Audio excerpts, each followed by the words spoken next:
Kicking off the list at number 10, must love licorice. Okay, we'll start off a little tame. Napoleon Bonaparte, the famous French emperor, the famous military leader from the 1800s. Napoleon Bonaparte was responsible for conquering a large part of Europe. Bet you didn't know he was obsessed with licorice though.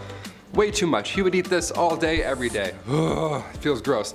Look, as somebody who can't stand licorice, I already feel bad for Josephine. Licorice breath at any time of the day coming your way? No thank you. I'll hard pass. Napoleon carried licorice around with him at all times. This guy ate so much of it, his teeth became stained. They turned black. Oh yeah, I forgot to mention, it's black licorice too. Not the strawberry pull-and peels, those are great. I'm talking about 1800s black licorice. It would come in lozenges. If somebody offered me a lozenge and it was black licorice, I'd call the police. Smack it out of their hands. Number 9, George IV. When it was time for King George III to pass on the crown, of course, next in line, heir to the throne, is his eldest son, also named George. What if you became king in 1820? Would you be noble? Would you do monologues in the sunset as you enriched your homeland? Kings like to do that a lot with their, if I had the hair still. Or would you do what King George IV did and make horrible financial decisions every single day? The guy would just party all day as well. He would gamble every day, he would buy expensive stuff that he did not need, and on top of that, he would never do any of his royal duties. Guy wouldn't do his job. His father had to step in, classic. He figured the only way to settle all these new debts set in motion by George IV. In order to clear those up, George now has to marry his cousin, Caroline of Brunswick. The arranged marriage happened April 8th, 1795, and what was supposed to be a happy day for all was a nightmare for all included. They hated each other as soon as they met. I mean, obviously, he was a fool. George got heavily intoxicated for the wedding. He was just hammered the entire time.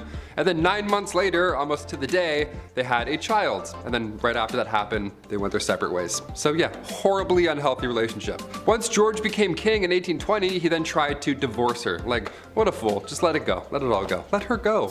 Number 8, Filippo Maria Visconti. The Duke of Milan during the 14th century was at first Gian Maria Visconti, but after he was taken out, his brother, Filippo Maria Visconti, had to step up to the bat. As a ruler, Filippo was better. His brother had been cruel previously, hence the untimely departure. So this was a good move at first, so we thought. Now Filippo had to take over come 1412. Filippo was better than his brother on paper. He helped reorganize government finances. He got the silk industry up and running, which we love that. He ended up passing away of natural causes down the road, which is, nothing like his brother.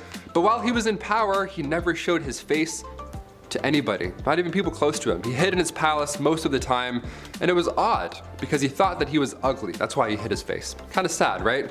Filippo hid his face, and maybe you feel bad for him now, right? Just a little bit. He died of natural causes and he was alone all that time. Yeah, don't feel bad for him. This guy was horrible. He was jealous of his wife Beatrice Lascaris de Tenda because she was twice his age, twice as smart, and twice as powerful. So Filippo had her taken out in a courtyard publicly September 13th, 1418. Yeah, he accused her of adultery just cause he could, and he had some suspicions in his dark room by himself hiding his face. History is ugly, and sometimes it's literally ugly as well. Boy. Number 7, Queen Caroline. Queen Caroline. Ba ba ba. She went out in a horrible way. We can't sing about her. History remembers Queen Caroline for the way that she went out. It was bad. It was actually written down in an epigram attributed to the 18th century poet Alexander Pope. Here lies wrapped up in 40,000 towels, the only proof that Caroline had bowels. Again, it rhymes. Why is everything rhyming? This is so awful. Who can be like, yeah, write that down, that's good, that's good. Wait. It does rhyme, that's good, that checks out. Rest in peace. My gosh, her husband, he was certainly no help at all. Caroline was previously married to George IV, and this guy locked her out of Westminster on Coronation Day. So yeah, she went out in a horrible way, but let's not forget the marriage that came beforehand. That wasn't pleasant either. Nothing in this guy or this marriage was pleasant. Number 6, Henry VIII. Of course he's back. He had 6 wives, and it was pretty much entirely bad for all of them, yeah. It was the late 1400s. Henry took the throne in 1509. This guy was only 17 years old when all of this madness began to unfold. Only days after the execution of Anne, who I mentioned on part 1 of this list, so days after he married his 3rd wife, Jane Seymour. Anne Boleyn and Jane Seymour's mothers were first cousins, so they were close, and during all of this, they of course went head to head more than once. Jane died shortly after giving birth to Edward VI on October 12, 1537. I can't mention King Henry's wives and leave a couple out. This is just a history channel. We have to mention all of them, okay? Number 5, George V. Turned out this guy loved stamps. Maybe a bit too much though, I'd say. It was almost distracting. It was taking out many hours of his day. Like, focus on other things, like say maybe, I don't know, the war. King George V continued to collect stamps during World War I. Everyone's trying to stay alive. George is just in the background like,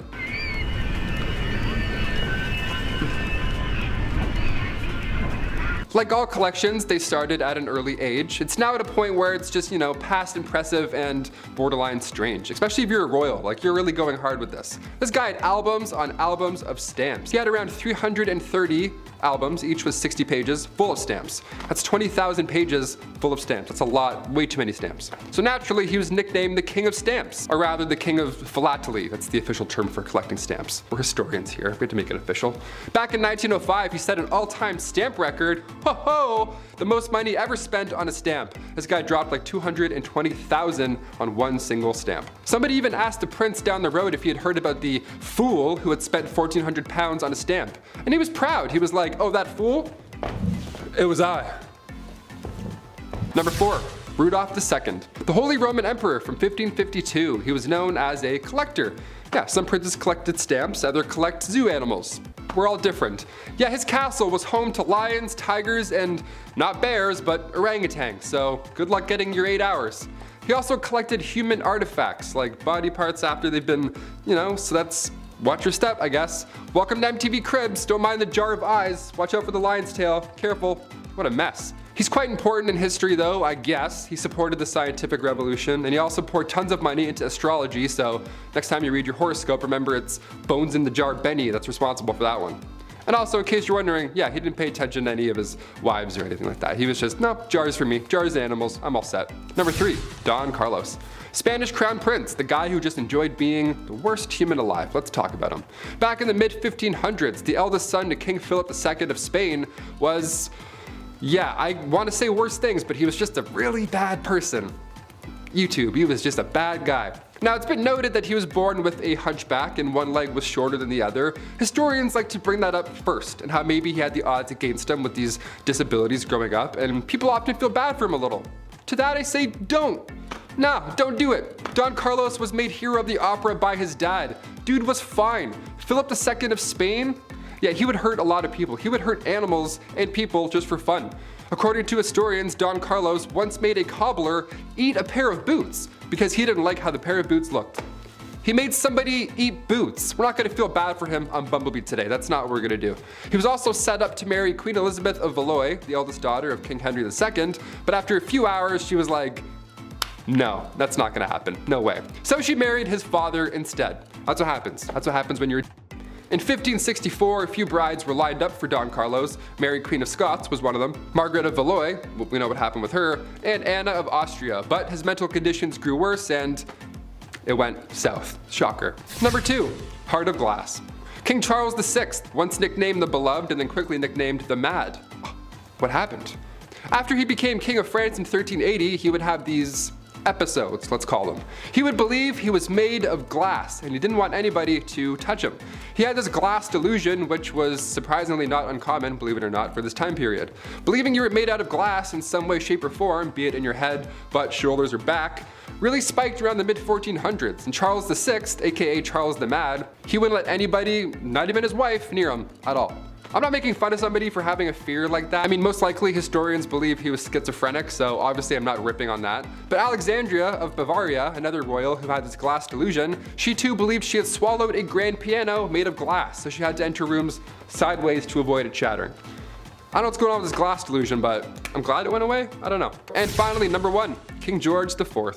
Voted as England's worst king by historians, so that should already tell you a good amount of this guy. George was another one of those monarchs who was a little too invested in his, intimate side quests, if you know what I'm saying here, like all these other kings we've talked about. He was a bit busy, being a stupid fool. This man was trying literally everything to get a woman to sleep with him. Although he was the king and he was already set up, he was like, nope, I'm gonna go and keep trying with strangers and random. And he would throw a tantrum if they said no, or he would threaten to end his own life if he didn't get the girl. Like, you know what I'm saying? One of those kind of monsters. He would also keep trophies, lack of a better term, of all these conquests afterwards. He would ask each people that he slept with for a little piece of hair, and then he would keep them. He would like store them. Back then it was kind of common, I guess, for lovers to keep locks of each other's hair. weirdly enough, because you don't have phone numbers or like any sort of way to remember someone, photos, I don't know. So you kept their hair. But after the king died, his brother found 7,000 envelopes, each with a lock of hair that was, quote, enough to stuff a sofa, end quote. So yeah, I'll leave you on that note. Number 10. What a drag. Bachelor number 1. What would you do if I refused to marry you? Well, I would probably get quite violent and lead to the destruction of 10,000 lives at the Battle of Hastings. Might just drag you around by your hair and see where the night goes. William I, or more appropriate, William the Conqueror, was a fierce warrior and the first Norman king of England. Being the illegitimate child he was to the throne, some people didn't exactly respect the power moves old Willie was making. People rebelled, and he crushed them. Oh, and there was this one time that he fancied a woman named Matilda. Being the respected woman that she was, she declined Willie's advances. Willie, not taking no for an answer, promptly dragged her around by the hair until she agreed to marry him. Gee, what a swell guy. Number 9. Let them eat cake. France had seen better days in the 1790s. People were starving, the economy was bust, and for some reason the poor citizens were being taxed the most. When cries were made from the people, they demanded that change be made. King Louis XVI, being the great leader he was, he listened to the people and there was no problem ever again. Oh wait, he did nothing and the country had a bloody revolution. The man supposed to be leading his people failed to act. In fact, he did less than nothing, often trying to silence the riots by force. But when people are very hungry, and you're living fat with high society, you can lose your head in all that chaos. While the famous quote, "let them eat cake," may not have actually been said, it's a good reminder of the disconnect between the upper class and poor. Leaving your people to starve isn't the best idea if you want to be a king for a long time. Number 8. Cashback. King George III had a simple ask of the American colonies. Right then, we just saved you all from the French and Indians, so now it's time to do the right thing and pick up the bill. Britain introduced new taxes on the colonies in order to pay back what it had spent on the previous war. But in reality, he was asking the colonies to pay up without much in return. Basically, I'm the king, I saved your skins, give me more money, which most people at the time couldn't afford. And I'm still gonna boss you around. The British Empire may have been victorious, but it was the colonists who felt all the effects of the war and the economy. This happened multiple times before some patriots had had enough and decided to act. And what he did when the people he was forcing to give money spilt a little tea? Well, he sent British troops for a semi-friendly military occupation. I'd hate to loan this guy a nickel. Number 7. George I. King George I, couple of Georges on this list, okay? Long before his British ruling days, George was in Germany. He was actually the elector there, and he'd been married before around 1682. Originally, he married Sophia Dorothea of Seal, but the entire time they were married, it was horrible. George would straight up bring other women home because he just felt like he could. Like he literally argued that he could, given his role. He's like, oh, I could have these women and we could do all this in front of you. Of course, I'm this person of this. Like, no, you're a fool. You're a jerk, really. He would have numerous mistresses and he would purposely flaunt them. So Sophia thought, okay, if you can have numerous side hustles going on, I'll move on myself. So she began seeing a Swedish count. Okay. She began seeing Philip Christoph von Königsmark. Now when George inevitably found out, he was violent at this point. He was upset, he divorced Sophia and then imprisoned her. Yeah, when he became king of Britain later on in 1714, she didn't come with him. Yeah, it's not just horrible with Sophia either. The Duke had also been taken out, sadly. His love for Sophia ended up getting him killed. What a mess. All these Georges are so messy, the worst. If your name's George, don't be a mess. Just be nice. Hit that thumbs up if you're a George. Change the game. Change the stats up. Number 6, heir to the throne. Okay, I kicked out this list roasting Napoleon and his licorice choices, but of course, he's done much worse things than have bad breath and stained teeth. Napoleon's marriage to Josephine was first fueled by love and friendship, but things quickly changed. Marie Josephine Rosé Tascher de la Pagerie was born in 1763. She had 2 children with her first husband, but that marriage was also not a happy time. They separated, and Josephine met Napoleon in 1795. Napoleon at this point was married at the time, and they had an affair, and they were deeply in love, like actually in love, and Napoleon proposed to Josephine in 1796, and they married later that year. 2 days after their wedding, Napoleon led the French army in Italy, and while he was gone, both of them ended up having affairs. So many affairs in this. Like, does love even exist? What the hell? 1804, Napoleon crowned himself and then crowned Josephine, proclaiming her empress. A few years passed, and after finding out Josephine couldn't bear any more children, Napoleon made a list of possible and eligible princesses. Just a list, and just left it out. Like, how awful is that? In November 1809, Josephine agreed to the divorce, and come 1821, Napoleon Bonaparte's final word on his deathbed was Josephine. Yeah, a little darker than licorice, just a tad. Number 5, King Henry VIII. The second wife of King Henry VIII. She was found guilty of treason, and she had been charged with having relationships with 5 others, including Lord Rochford, aka her brother, George Boleyn. She had also apparently had relations with Sir Henry Norris, the king's close friend, and when I say close, I mean they were really close. He was the groom of the stool. So they were close, and on top of this, Anne was also found guilty of conspiring to kill her husband. I wonder why.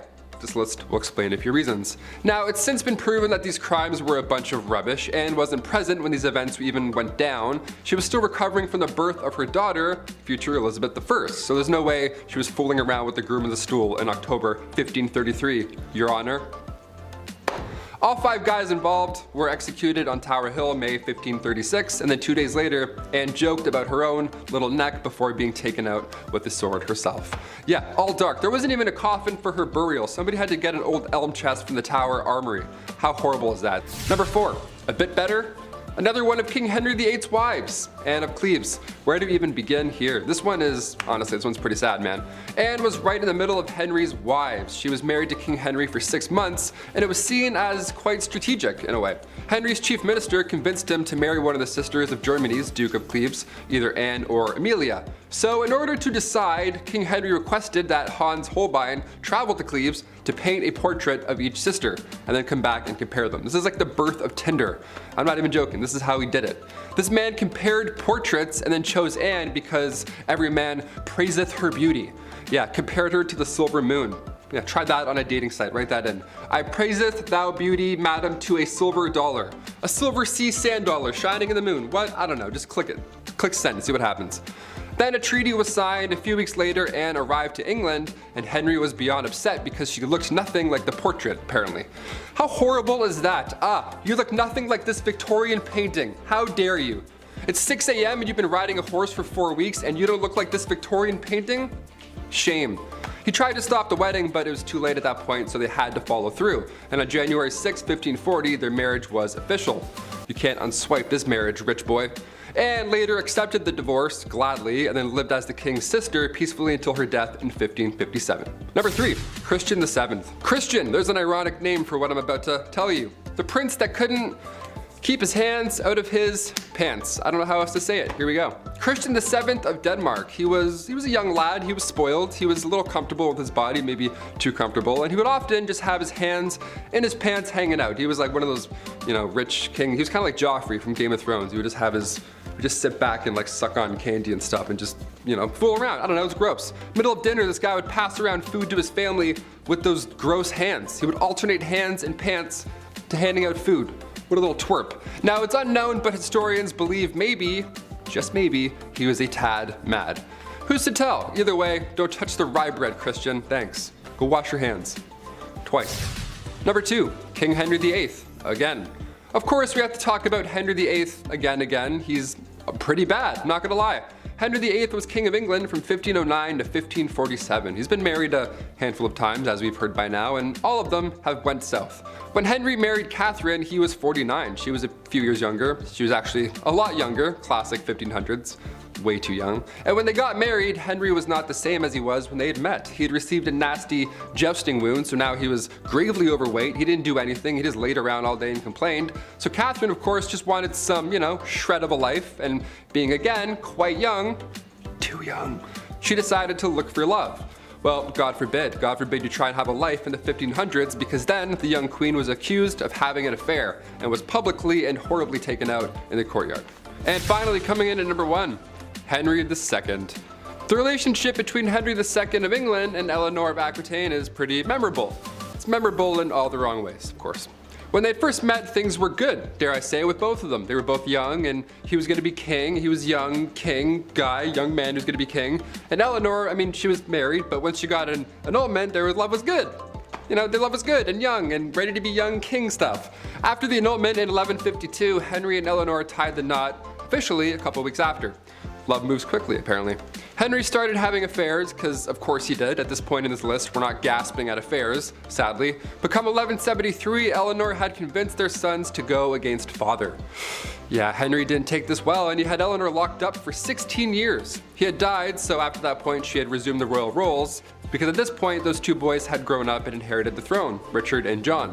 But being locked up for that long, what a nightmare that relationship was entirely. I figured we'd end on a kind of tame one where she kind of came back and it was good. Kicking off the list at number 10, a fool. While ancient kings have all the riches one man can possibly have, it's still somehow never enough. Kings also have their own walking, talking party. Yeah, how fun is that? The earliest accounts of the fool go back to the 11th century. These fools were hired to liven up the party. Most of you may have an image of a jester in your head, just jumping around on tables, telling jokes, juggling with big pointy shoes, wearing pajamas. Yeah, that's pretty accurate. It was pretty fun. One of the best jobs to have was the title of a minstrel, or a fool. It was an honor to have, really, and the fool's payment was no joke. Roland Le Picheur was rewarded with 30 acres of land from King Henry II, as long as he showed up to court every year on Christmas Day to fart. Literally, he would show up and fart around. But these fools also held responsibility in their silly little lips. Fools needed to find the balance of humor and wit. It was harder back then than anything. Many of these jesters were given the role of advisor to the king and queen. The phrase, "don't shoot the messenger," this is where it comes from. The jester would have to tell them horrible news, but in a fun, positive way. For example, back in 1340, King Philip IV, his fleet was destroyed in naval battle, the British completely wiped them out, and it was an otherwise devastating loss, but the jester, the fool, brought this news in a light way. He said to the king, "They don't even have the guts to jump into the water like our brave French do." And then he farted and disappeared. Number 9. Access to clean water. Today in a modern world, there are things that we just can't live without. A vape pen, Starbucks, and that weird looking back massager that everyone says they bought for their backs, but it's actually for their undercarriage.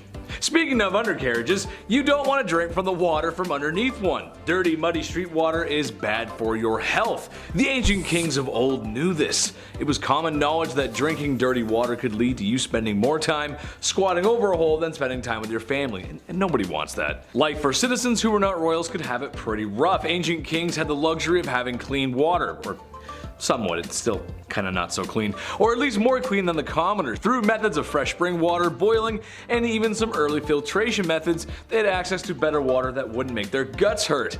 With that being said, a lot of times given the sussy nature of water, a lot of kings just drank alcohol, which honestly might have saved them since the alcohol could possibly kill harmful bacteria.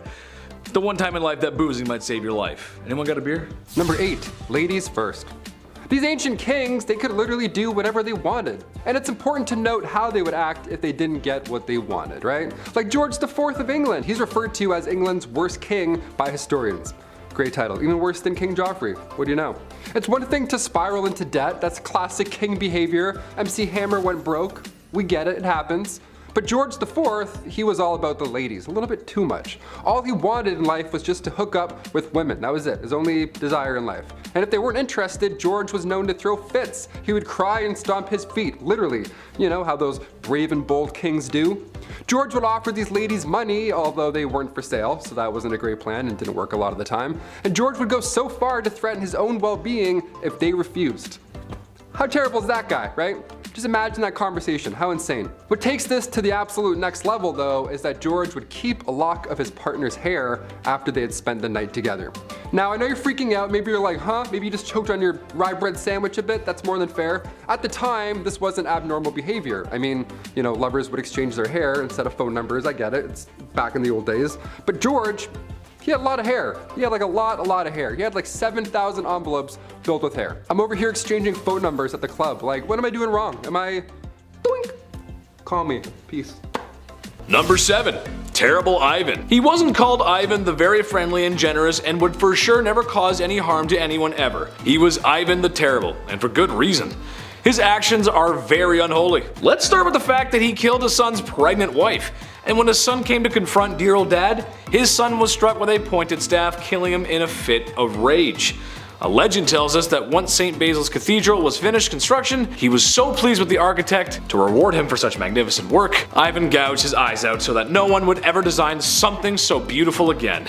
His paranoia also caused the slaughter of Novgorod, where after he was done claiming thousands of lives, he burned all the fields just for good measure. Wouldn't want all those dead people farming without your permission. Should we tell him about the other world monuments? Number 6. Off with her head! Henry VIII is more well known for how he treated his wives more than his leadership. With a reign of over 20 years, the man had a few wives. 2 of his wives were executed for ridiculous reasons, another was divorced. Turns out, actually, the church wouldn't grant that divorce he was looking for. So Henry went and did the next best thing. He broke away from the Catholic Church and dissolved the monasteries, taking their wealth and redistributing it as he saw fit. Nothing is unholier than trying to get away from the church. Historians believe that his divorce actually led to the English Reformation. Number 5. Nothing left. Alexander the Great was an excellent warrior for his time. Having conquered so much at a young age is really quite impressive. His empire stretched from Greece all the way to India. For a history class or a good book, this is fine, but in reality, he was a conqueror. The places he was marching into weren't exactly happy to have spear-wielding visitors. He laid siege on multiple cities, executed those who defied him, and sold people into YouTube's least favorite S-word.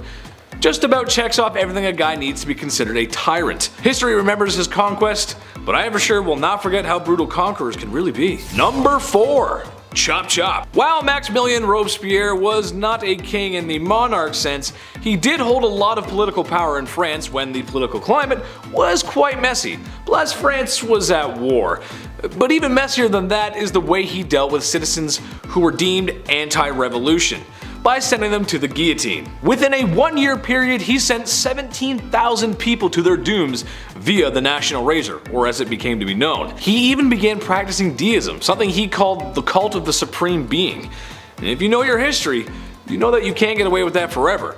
And with some sweet poetic justice, Robespierre was sentenced to the guillotine. Number 3. All my friends are dead. Usually when people expire, the human thing to do is bury said lifeless human. It's just what we do.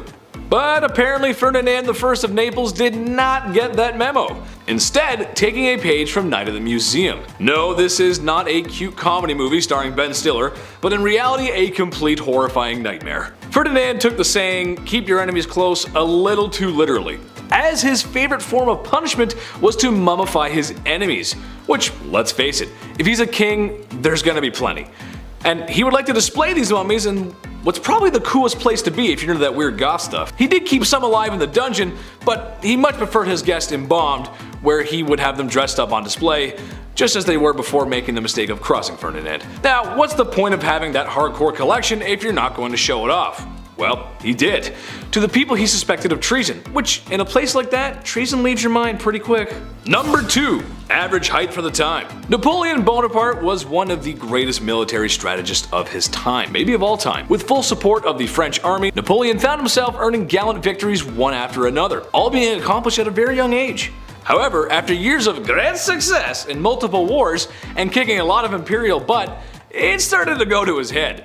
Shortly after the coup that overthrew Robespierre, Napoleon had gained enough support to claim himself as the Emperor of France. With said power, dissolved the freedom of press, reduced the rights of women, and oh yeah, he was at war with most of Europe for years to come. While his military victories cannot be understated, his rise as a tyrannical dictator makes him very unholy. Number 1. Dracula. There's been a lot of unholy things said here today, but old Vladdy takes the cake. What he lacked in land and power, he made up for in his brutality. As the legends go, Vlad was creative in his punishments, and was well noted for his human art pieces. And by art, I mean impaling his enemy on pikes, sometimes through their rear ends, and leaving them as warnings for anyone who dared cross him. Similar to the time visiting envoys wouldn't remove their hats as it is to do in tradition, so Vlad had their hats nailed to their skulls, so that they may never remove them. There are a few other stories that are just too hot for YouTube, but I think he's a textbook example of unholy. He may also be the inspiration for Dracula. Imagine being that much of a monster one is created in your likeness. I mean, just looking at the painting of this guy creeps me out, man. Whoa!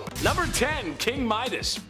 Most people know the story of King Midas, but in a nutshell, he was a king who was granted the power of that everything he touched turned to solid gold. So, No, he didn't exactly buy anything with that kind of power, but the man can have anything he wants or buy anything he wants. It's a lot of gold.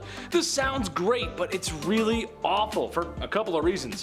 One, that is pretty much the moral of the story, and the other is, well, some basic economy stuff. The first reason this would suck is that, one, you should never be too greedy, and you really shouldn't.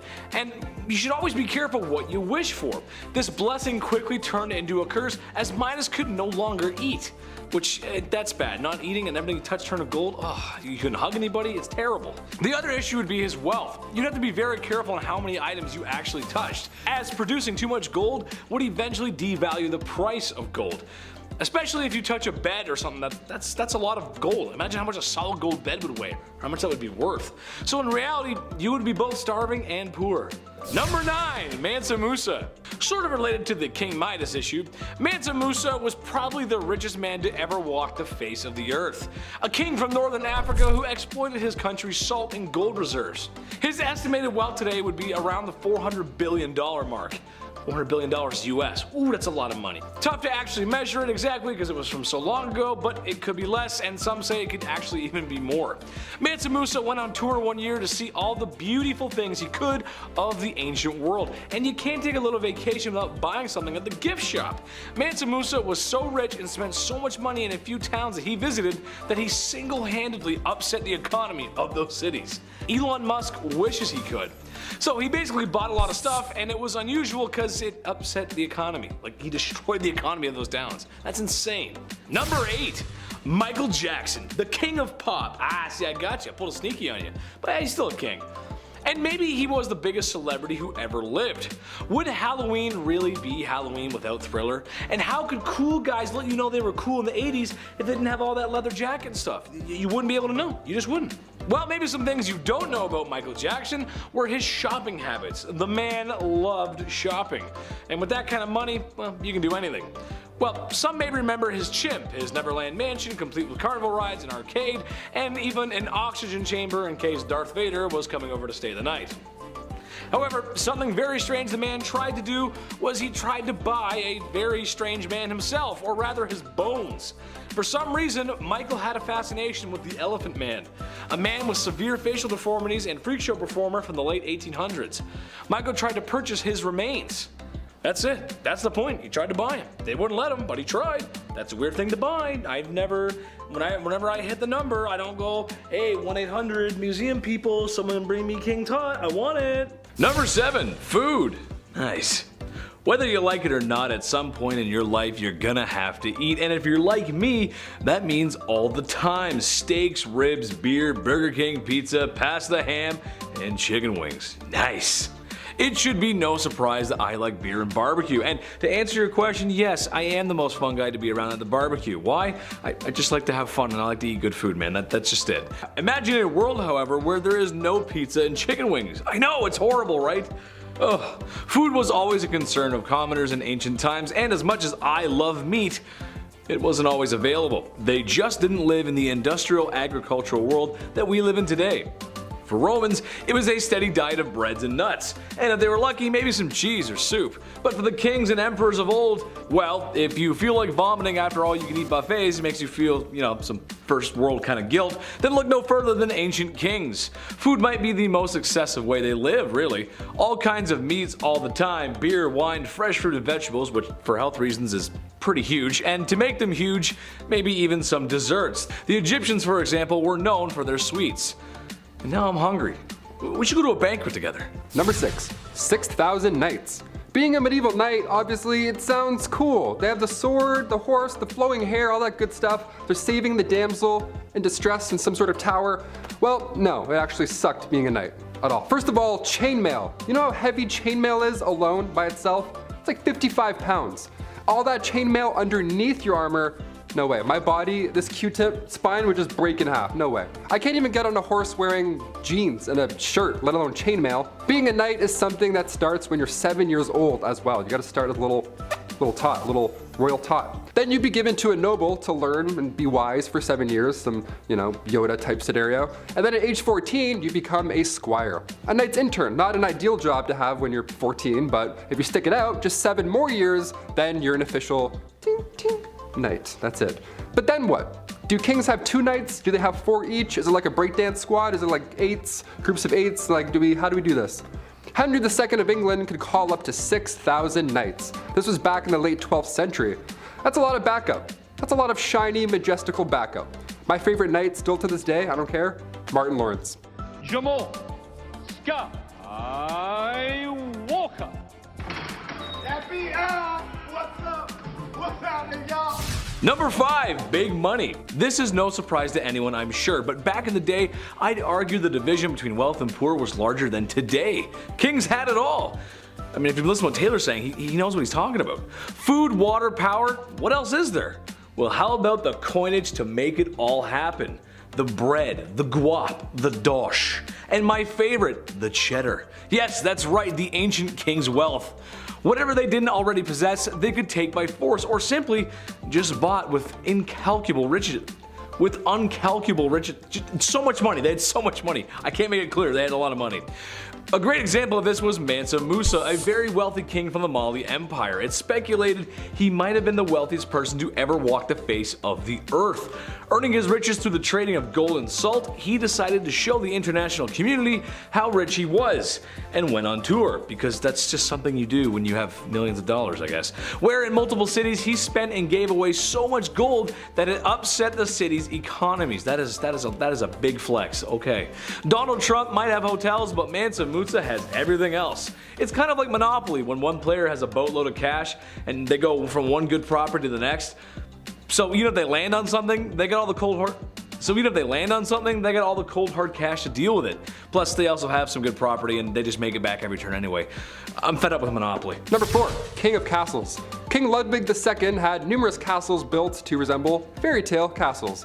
Yeah, let's call this inspiration, I guess. What a privilege this ought to be. Ludwig was only 18 when he became the king of Bavaria back in 1864, and then he had castles built as, you know, he was inspired from romantic literature and spending time at the opera.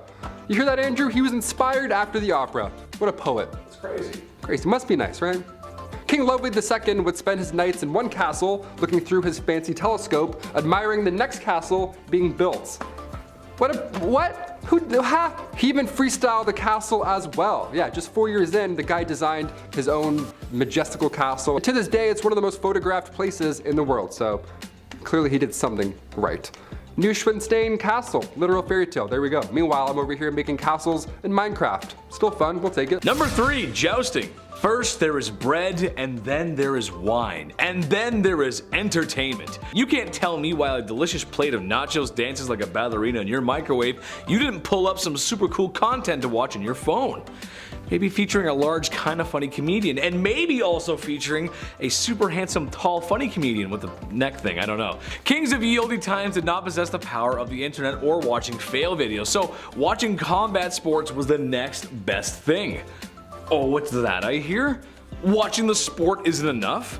Well, some royalty even got involved. King Henry VIII, for example, just loved to joust because he did. He even had an accident with such, and it's what might have made him gone mad in the first place. Number 2, banning coffee.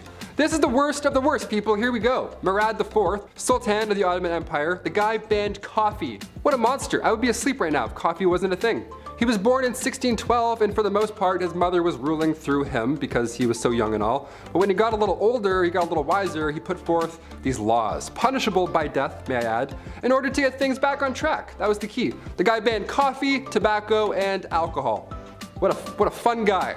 He would actually disguise himself as a civilian at nighttime and then wander around aimlessly in hopes that he would find one of these dark roast renegades just wandering the roads. If you were caught outside having a quick smoke break, you weren't arrested, you didn't get fined, but rather Murad IV himself would just take off his hood and be like, surprise, and then he would take off your head. Right there in the streets. No trial, no jury, just straight to execution. All that for some stale ale. What a monster. Number 1, groom of the stool. For some reason, this job was considered to be higher up, a well-respected job, if you will. However, I'd like to ask the man in charge of such an operation how he felt. I can imagine he wasn't too fond of his job. Hands never clean, hands never clean. The groom of the stool is someone who would assist the king in his bathroom duties by supplying fresh water, towels, and whatever a king needs. He may have also been responsible for cleaning the forbidden starfish. May the divines of Skyrim have mercy on his soul. I guess this had to be done, but I don't know if I could ever even do that to another human being. If you've ever eaten Taco Bell late at night and washed it down with some Baja Blast, then you know the kind of explosion awaits the porcelain throne in the morning. So yes, having a servant present at your bowel movements is a privilege that most other folks just didn't have, but would you really want one? At number 10, the king of hobbies. Everyone has their interests, right? Like, for example, I like video games, and I like watching people scream at their teammates for not helping everyone else out.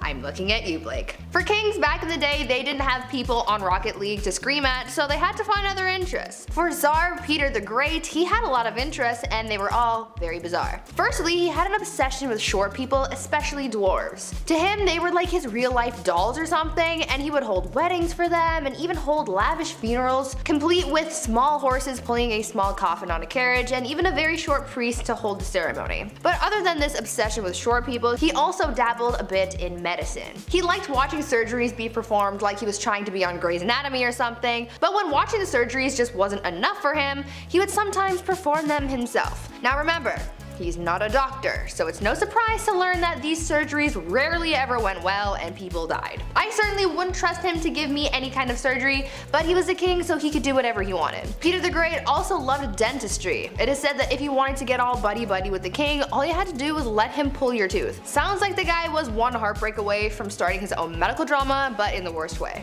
Number 9, banning coffee. This is the worst of the worst, people. Murad IV, Sultan of the Ottoman Empire. The guy banned coffee like an absolute monster. No more triples for you. He was born in 1612, and for the most part, his mother was ruling through him because he was so young. That's often the case with most of these young rulers. They just get, hey, you're 7, now you rule a kingdom, enjoy. It's tough, they're not gonna know what's going on.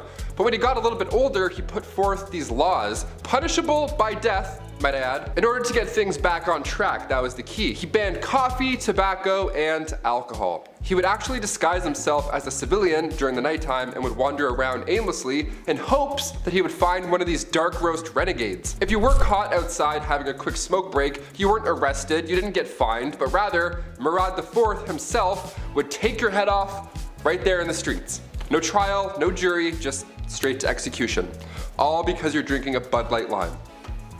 At number 8, why you mad? Now this could be a bit of a controversial opinion, but if your name includes the words the mad, I would assume that you're not doing too great, right? I mean, you have to earn that title, and if it's a title that harsh, that simply begs the question, what in the HE double hockey sticks did you do to get that name? Well, for Charles the Mad, he did a lot. Charles became king when he was only 11 years old, so that certainly didn't help his development, and knowing this kind of helps explain a lot of his actions. He was known for getting really angry and throwing fits of rage, and was known to give people the gift of the big sleep, if you know what I mean. Charles didn't always kill people though, only sometimes. Other times he liked to switch things up. Sometimes he would run around his palace pretending to be a wolf. Other times he would go through phases where he just really didn't want to keep up with his personal hygiene, and he would get so gross that he literally had to be cut out of his own clothes. Now I don't know how long you have to go without bathing to get to that point, but really I don't think I want to know the answer to that question. Charles also thought that he was made of glass, and so he would go through phases where he would sit completely still so that he didn't break.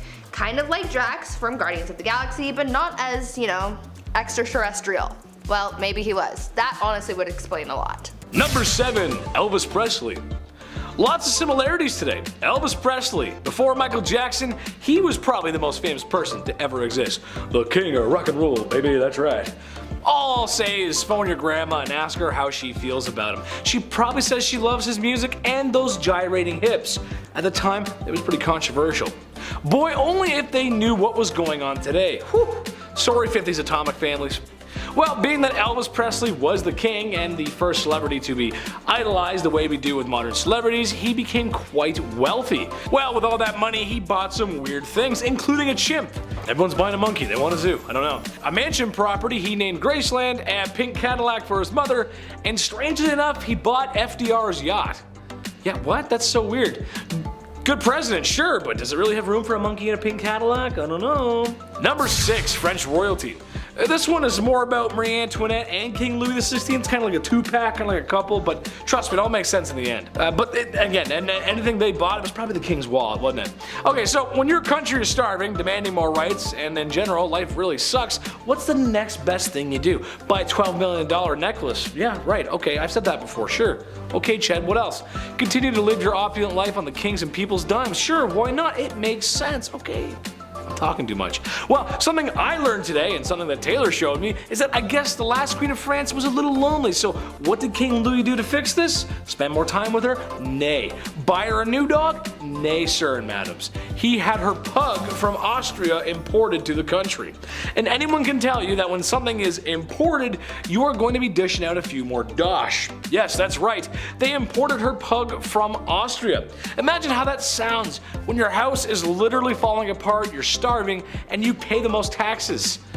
Makes you want to put heads on pikes. That's what it makes you want to do. Can you imagine that? We're all poor and hungry. She's like, oh, look at my dog. It's my dog. They're French, they don't sound like that, but this is my dog, look at my dog, here he is. Number 5, King of Egypt. His Majesty Farouk I, by the grace of God, King of Egypt and the Sudan, that was his full title, was disposed during his nation's 1952 revolution and spent the remainder of his days in exile to Italy. In his haste to avoid getting the Mussolini treatment, he left behind a majority of his most prized possessions. When the people got a look at what he was storing behind the walls of his residence, they were a bit disgusted to find an excessive number of expensive suits, rare stamps and coins, jewels, luxury vehicles, and many other things that I will never afford. Now, what else would he have that would be considered strange? I'll let you take a guess. Was it A, a blam blam cachet, B, piles and piles of a white substance that made the 80s fun, or C, an unsettling amount of gardening magazines? Go ahead and let us know in the comments below. I'll give you a second. Nope, time's up. If you said secret option D, you'd be right. What was it, you ask? Well, it was a disturbing amount of adult entertainment. So much so, it wouldn't even fit underneath his mattress. Man, that's a lot. That's too much. That's too much. Number 4, Peter III. Remember the last time you played with your toys as a kid? Same. And let us know what your favorite toys were as a kid. Let's see if we have some shared favorites. I'm actually curious. That's kind of a cool thing to talk about. Well, for Peter III, it was little army men, or tin soldiers, I guess you'd call them. And yes, he played with them as an adult, staging mock battles. Is it the weirdest thing ever? No, it's not. But he was a king, so that's a wee bit strange. Hey, I love army men just as much as the next guy, especially those little green plastic dudes. I used to love those video games too. Very underrated in my opinion. Love that stuff. It also makes me think of that scene in Spaceballs. Enough references aside, you never really know someone until you've seen the money they've spent on their army men collection. Number 3, Ibrahim I. Fur everywhere. Ibrahim I of the Ottoman Empire was the 18th Sultan and the #1 purchaser of fine furs. Personally, I've never had any fine furs. I grew up in the trailer park and Mama always said that fur was cruel anyway, so I never felt the luxury of fine furs, if you will. It must be nice because Ibrahim loved them so much. Like, he really loved them. His whole wardrobe consisted of them, in fact. Plus, his walls were covered in them, and apparently even his curtains. I don't do well in heat, so I'll pass on that. I'd be sweating way too much. Too much fur. Number 2, the locksmith. Who are you and how'd you get in here? I'm the locksmith. And I'm the locksmith. Classic Leslie Nielsen. God, I love that guy. I love those movies. I'd love to make one day. Or star in one. Hollywood, call me. King Louis XVI, the last king of France. We're back to him again. The man spent his time and money on something rather strange. No, not all was spent on his wife and her life. And yeah, I'm kind of putting him on the list twice, but trust me, it's weird. I mean, come on, he gave the queen whatever the heck she wanted. Well, apparently he loved to spend his time and money on locksmithing. What? Yeah, that's so weird. He would spend his time trying to get into locks and understand them. He was also stated as saying that every man should have a passion. Hey, maybe put down the locks and start helping the people as a passion. There's an idea. What a great idea. Feed the people. Instead, I'm just going to work on this lock. I'm just going to go ahead and just, yeah, almost got it. Yep. Number 1, Christian VII of Denmark. I saw this and I just had to put it on here. I mean, come on. Apparently the guy wasn't very mentally stable. I mean, who is these days? Apparently the royal spent a lot of his time waxing his carrot, polishing the flagpole, tenderizing the gabagoo, charming the snake, self-firing on all cylinders, the one-handed bedroom dance, what I did all summer long in high school. You get the point, okay? You understand what I'm trying to say. Truth of the matter is, you don't get there with a little help from Vaseline or St. Ives. The man bought time so he could be this way. The man is either a legend or a crazy person. Imagine having that much money and that much time in your day that's all you do. At number 10, royal enemas. Apparently, back in the day, enemas were all the rage amongst the elite. It was believed that enemas were good for your health, so everyone was doing it to try and live a little longer than the rest of those commoners and peasants. One person who really just couldn't get enough enemas in his life was King Louis XIV. It is believed that over the course of his life, Louis XIV received thousands of enemas. When I tell you this guy was obsessed, I'm not kidding. One year, Louis received 212 enemas in just the 1 year. And of course, he had to make his enemas a little jazzy and couldn't just use water like any other person. Oh no. My guy was using things like almond milk. His enemas were also sometimes scented with orange or rose, and sometimes even colored just to make it a little more special. To get an idea of just how obsessed the elite were with receiving enemas, just think about the fact that a French duchess once received one during a court ball. The duchess was in the middle of having a conversation with Louis XIV, and during this conversation, one of her maids came over, snuck under her dress, and gave the duchess an enema on the spot. Ew. These people were so weird. At number 9, pampered pony. I'm sure I can speak for most people when I say when you have a pet, you love and care for that thing like it is your child, right? Well, one Roman emperor might have taken that concept a little bit too far, because saying that he was obsessed with his horse is an understatement. The Roman emperor known as Caligula had a horse named Incitatus. Caligula was a horse racing enthusiast, so Incitatus was his pride and joy, and not too many people were all that thrilled about it, to be honest. When I tell you this horse was treated better than most people have ever been, I'm not kidding. The horse's stall was made out of marble, his manger was made out of ivory, and he was even fed oats flaked with gold. Caligula was also very adamant about his horse receiving a good and restful sleep before a race, and he was so serious about it that he made guards stand outside of the horse's stable to make sure that the horse remained undisturbed while it slept. This horse even had its own furniture. Like, what is he gonna do with it? He's a horse. Caligula was so fond of his horse that he even made it a priest and promised to make him consul, which was the lead position in the Roman government after the emperor, highly coveted by senators. This was the last straw for people because the emperor was putting his horse above his own people, so he was assassinated. Now, before I carry on telling you guys about the wild and crazy things that kings did back in the day, I would like to first ask you guys to consider leaving a like on this video if you're enjoying it so far, and also maybe think about subscribing as well to see more videos like this one. At number 8, Mumia medicine. It's safe to say that medicine from the past is very different from modern times. These days we have pharmaceuticals to treat illnesses, but back in the days of old there were very different and quite questionable methods of treating ailments, and one of those methods included cannibalism. In the 16th and 17th centuries, it was common practice for elites like priests, kings, and other nobles to consume remedies that included human bones, blood, and fat as medicine to treat ailments from headaches to epilepsy, and this practice was called Mumia medicine. At first, it started with people using Egyptian mummies and skulls from Irish graves for use in medicine, as bones would be ground and used in different tinctures for various uses. But soon, other parts of the body started to be used. Human fat was later used to treat ailments on the outside of the body, and blood would be consumed as well, as it was believed to contain the vitality of life. Several monarchs were known to use Mumia medicine, like Charles II and William II of England, Francois I of France, and Christian IV of Denmark. Number 7. Party hard. Zhu Huzhou was the emperor of the Ming Dynasty in the early 1500s. Now, lately we've been talking about kings and queens. We're on part 2s for both now, and there's a good amount who simply just aren't ready. They're too young to rule. Like Joffrey from Game of Thrones. Kings like that actually existed. They were horrible. They were young, they were too young to know what was right and wrong. Plus, they usually have some corrupt parents whispering in their ears the entire time. Zhu took the throne at just age 14, and for a while, ministers were confident that he would grow into the role and become the leader that he was born to be. Well, when he got older, he transformed a zoo just outside of Beijing. He transformed it into his own personal brothel. Yum. I mean, on one hand, I'm glad the animals are free, but like, a zoo? You couldn't find a more romantic place? Can convert an Applebee's to a brothel, maybe? I don't know, something with AC? His final days were spent partying, and some would say a little bit too hard. He got intoxicated and fell from a boat. That's how he ended his life. Honestly, not a bad way to go out. Pretty OG.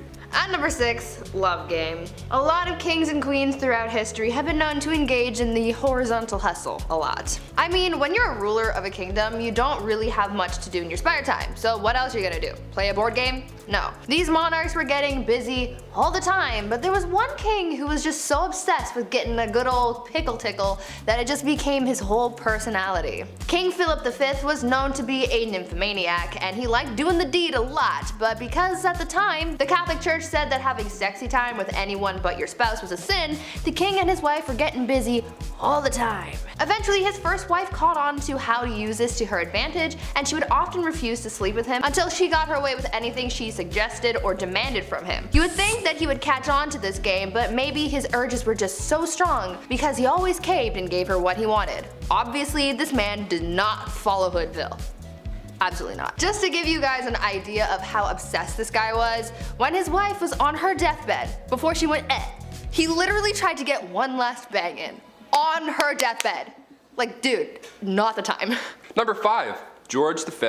We love hobbies here on Bumblebee. I mean, I used to collect special quarters growing up. I swear to God. The only time I've ever been good at saving money was when I was 12. I would see one of these and be like, don't touch it. George V turned out he loved stamps. A lot. Like a lot. Since he was a wee young lad, he was collecting these little guys. Here's the unusually impressive part about him though and his hobby. He continued to collect stamps during World War I. This guy was busy, everybody's trying to stay alive, and George is just licking stamps in the library like a prince. Like all collections, it started at an early age, and now it's at the point where it's past impressive and it's just borderline strange. This guy had albums on albums of stamps. He had around 330 albums, each with 60 pages full of stamps. Quick maths, that's like 20,000 pages full of stamps. So naturally he was nicknamed the King of Stamps, or rather the King of Philately, the official term for collecting stamps. It's a nice word. Philately. Back in 1905, he set an all-time stamp record, which I didn't even know that was the thing, and it was the most money ever spent on a single stamp. The guy dropped like 220,000 US on a single stamp. Somebody even asked the prince down the road if he had heard about this idiot who spent 1,400 pounds on a stamp, and he was proud of it. He was like, that was me, you wanna see it? The next King George is a little different, to say the least. At number 4, womanizer. I'm going to preface this by saying that George IV of England was voted as England's worst king by historians, so that should already tell you a lot about this guy. Georgie here was yet another one of those monarchs who was a little too invested in his intimate conquests, you know? Now we do know that the encounters that he was on were all consensual, so that's a plus. However, he was still creepy about it. Yeah. This man tried everything to get a woman to sleep with him. He would throw a tantrum if she said no, or threaten to end his life if he didn't get to do the 8-legged nature dance, you know? Somehow, this had a pretty good success rate, even though he was not a catch at all. It feels like this was one of those situations where you kind of just give in to make him stop talking, you know? Anyways, this guy was super creepy because on top of the lengths that he would go to just to get some time in the sack, he also kept trophies of his conquests. He would ask each of the people he slept with for a lock of their hair, and he kept them all. Back then, it was kind of common for lovers to keep locks of each other's hair, but George's collection was alarming because of just how many locks of hair there were. After the king died, his brothers found 7,000 envelopes, each with a lock of hair that was, quote, enough to stuff a sofa, end quote. Fun fact, if you want to see this insane collection, it is in a museum in Scotland, so check that out if you want, I guess. Number 3, Kleptomania Part 2. On our spoiled queens list, Brie mentioned Queen Mary and how she just couldn't stop stealing, which is hilarious to me, just this old lady stealing your shit. Well, the last king of Egypt also had sticky fingers. He was even better at it too. Check this out. Farouk I was the youngest son of Egypt's first king, Fuad I. Now born in 1920 in Alexandria, and in his early days at school, he couldn't concentrate. The king sent him to England even after to hopefully find a better way of teaching, something that works for him, but still it was to no avail. Once the king passed away in 1936, Farouk then got the throne, but also so much property and so much money. He had hundreds of fancy cars, 75,000 acres of land. This guy had it all. Literally, he had anything he could think of, but still he felt like he needed to take more, to steal. At 17 years old, he would slam 12 eggs for breakfast and then wash it down with 30 bottles of beer. Nutritious and delicious. horrible. On top of the fact that he loved to steal, he was the biggest hoarder. So he had thousands of shirts randomly. He also had 50 diamond-studded walking sticks for some reason, and like a prince such as myself, he too collected coins. I mean, his collection was much nicer, but still, great minds think alike. Spoiled minds think alike, rather. Oh shit, this is eye-opening. One of the most bizarre facts about Farouk was he pickpocketed Winston Churchill once. He took the guy's watch. After everything I just said, he still decided to steal his watch. What a gem. We love him. Yeah. At number 2, the king of pettiness. Let's talk about a ruler that the Indian state of Alwar has described as controversial. If his own people are calling him controversial, then you know something's up, and boy, you better strap in because you're in for a wild ride with this one. Maharaja Jai Singh was pretty eccentric in a pretty dark way. He was known to have a temper and act on impulse, and he did some very questionable and downright scary things. He was known to be very competitive and hated to lose. One time, while playing polo, he and his team lost, and so in retaliation, he blamed the horse he was using and made the horse get extra crispy. He fired his horse. I'm sure you know where I'm going with that.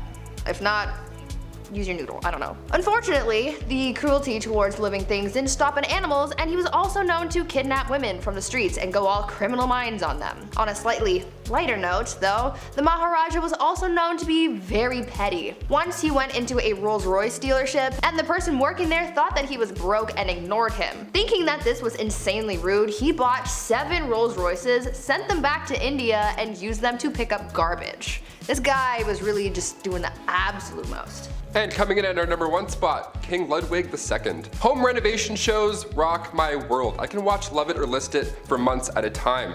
It's the dream, building your own home one day, and if you're a king, well, it's pretty easy to get that done. In our Spoiled Queens Part 2, I mentioned a princess that had a house made of ice, literal ice.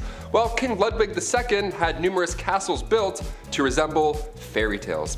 Literally, like fairy tales. I gotta admit, I kind of love this a lot. Ludwig was only 18 when he became the king of Bavaria in 1864, and then he had castles, like castles, more than one, built after he was inspired from romantic literature and spending some time at the opera. The kid was a dreamer, you gotta love it. He would spend his nights in one castle looking through a telescope at his new castle being built, so he would just watch it all night. That's like the king's way of waiting for your Amazon delivery. Just standing there, just like, oh, it's coming. 17 years and it's done. Just 4 years in, he designed his own castle, and to this day, it's one of the most photographed places in the world.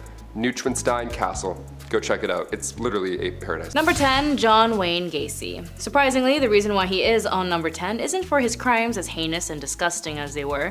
Gacy had a criminal record that included convictions for physical harm and an attempt of harming young boys in the 1960s. Despite these convictions, he was able to build a relatively successful contracting business and maintaining a facade of normalcy. Between 1972 and 1978, Gacy physically violated and killed at least 33 teenage boys and young men. He often lured his victims with the promise of work or money, and once his home, Gacy would use various methods including strangulations or suffocations to kill his victims. Many of Gacy's victims were buried in the crawl space beneath his house. As the number of the victims increased, he began disposing the bodies in the Des Plaines River, and the sheer scale of his crimes and graphic nature of the evidence shocked the law enforcement. Gacy went to trial in 1980 and was convicted of the 33 kills. He was sentenced to death, and the reason he's at number 10 is for his very boring last words, which was "kiss my ass." Number 9, George Bernard Harris. After winning $500 USD on a craps game on Kansas on March 11, 1989, George Bernard Harris exchanged his money for 2 machine firearms, then enlisted a second man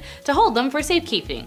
The second man gave the weapons to a third man to hang on to, but when Harris wanted the weapons back later that night, the third man couldn't find them and Harris shot him dead. First degree with the possibility of a death sentence, an unusual statutory created by category of homicide allowing the most severe punishment for extremely heinous crimes. The essential element of the first degree is cool, unimpassionate, premeditated, sometimes called malice aforethought. In Harris' case, even assuming all the state evidence against him to be true, Harris shot Willoughby suddenly during a quarrel. The inescapable fact compels the conclusion that Harris was not acting with cool premeditation, and his last words were, "Somebody needs to kill my trial attorney." Number 8, Rosendo Rodriguez III. After confessing to killing a 16-year-old in 2004 and dumping her body in a Texas landfill, Rodriguez III was later convicted of killing and dumping a 29-year-old woman in the same manner the following year. Was linked to at least 5 other physical violations. In his final statement, he called for investigations of Powell and medical examiner Natarajan, saying that they had been involved in multiple wrongful convictions. He had also called for a boycott of Texas businesses until capital punishment is ended there. But either way, once he was given the death sentence, it was all wrapped up from there. His last words were, "I have fought the good fight, I have run the good race, Warden, I am ready to join my father." Which seems like a very typical sentiment, especially after wanting to see your father in the afterlife. But bro, what are you talking about? What fight? You killed 2 women and couldn't control yourself, which leads to the one person who would be Rosendo's worst nightmare. At number 7, kissing sheets. For thousands of years, monarchs worried about the threat of being poisoned by their enemies, and so they thought of an array of precautions to take in order to prevent being taken out by some kind of spicy death sauce or something. Many monarchs hired tasters to try their food before it was given to the king to make sure that it wasn't poisoned, but some monarchs were also afraid of being poisoned through something that they touched. This is why Henry VIII hired someone with a very important job to make sure that his bed wasn't poisoned. The person who was tasked with making the king's bed was also required to kiss every part of his bed in the morning. They would kiss the pillows, sheets, and blankets to prove that someone hadn't smeared poison on it. The king was also concerned with people poisoning clothing too, so his clothes as well as his son's clothes were also tested for poison before getting dressed. At number 6, eternal youth. I know that there are a lot of people out there who want to live forever. I am one of those people. I am afraid of dying, but I also want to see what humanity will look like many years from now until the sun consumes the earth. Unfortunately, that's kind of impossible, at least for now, until we come up with some kind of way to make people live longer. But this idea of prolonging your life has been around for thousands of years, and one Chinese emperor was super obsessed with the idea and really tried his best to live for at least another 10,000 years. Emperor Ying Zhang was obsessed with finding a magic elixir that would make him live longer, and he demanded that his subjects find this immortality elixir for him. Now, even though he brought a lot of prosperity to people during his rule, he never let go of his demand for immortality, and it put a lot of pressure on his underlings to find him something to help him live forever, but obviously that didn't happen. He was so concerned with his lifespan that he even brought magicians into his court. His obsession alienated him from his people, and after all of that effort trying to live longer, he died at the age of 49. At number 5, no bathing. These days, bathing is kind of a necessary thing. Gotta be clean, you have to smell nice, you have to practice proper hygiene. But back in the olden days, this was the complete opposite, and nobles rarely ever bathed, and it was kind of a trend. Over time, physicians began to believe that bathing was dangerous, and obviously the nobility tried to protect their lives and well-being at all costs, and so they just stopped bathing. In a popular 16th century medical book, it was advised, quote, "Use not baths or stews nor sweat too much, for all openeth pores of a man's body maketh the venomous air to open and for to infect the blood," end quote. So yeah, they thought that taking a bath would make you sick. In the late 15th century, Queen Isabella of Spain would go around bragging about the fact that she had only ever bathed twice in her whole life.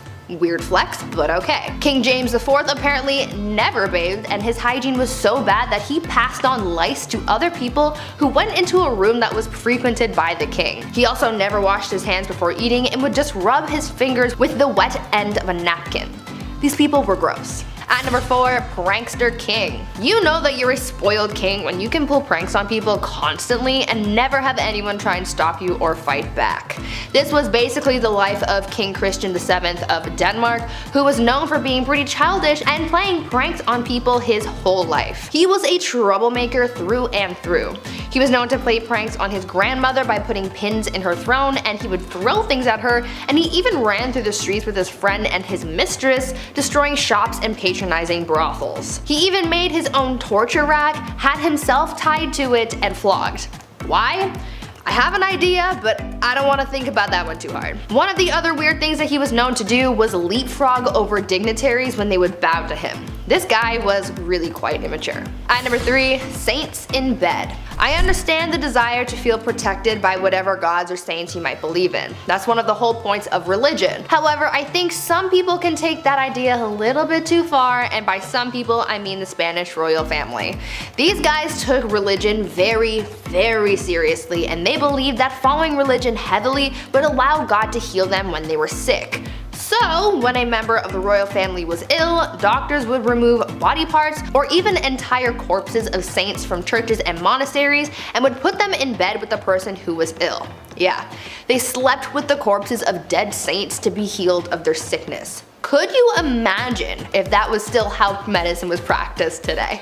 At number 2, rat court-martial. There has been a record of many kings throughout history who were complete children through and through. Even though many of them grew into adulthood, they still acted immature, and one of the greatest examples of that was Peter III of Russia. He was not a good ruler or a good husband to his wife, who would later become Catherine the Great. Peter spent every night in bed with her playing toy soldiers because he was obsessed with his little dolls. He was so obsessed, in fact, that when a rat chewed the head off one of his toy soldiers, he was so upset that he held a proper military court-martial for the rat. He proclaimed the rat guilty of treason and had it hung in a tiny gallows that he had built for the occasion. It was weird, but in the end that bizarre event helped Catherine overthrow her husband, so I guess it kind of worked out for someone.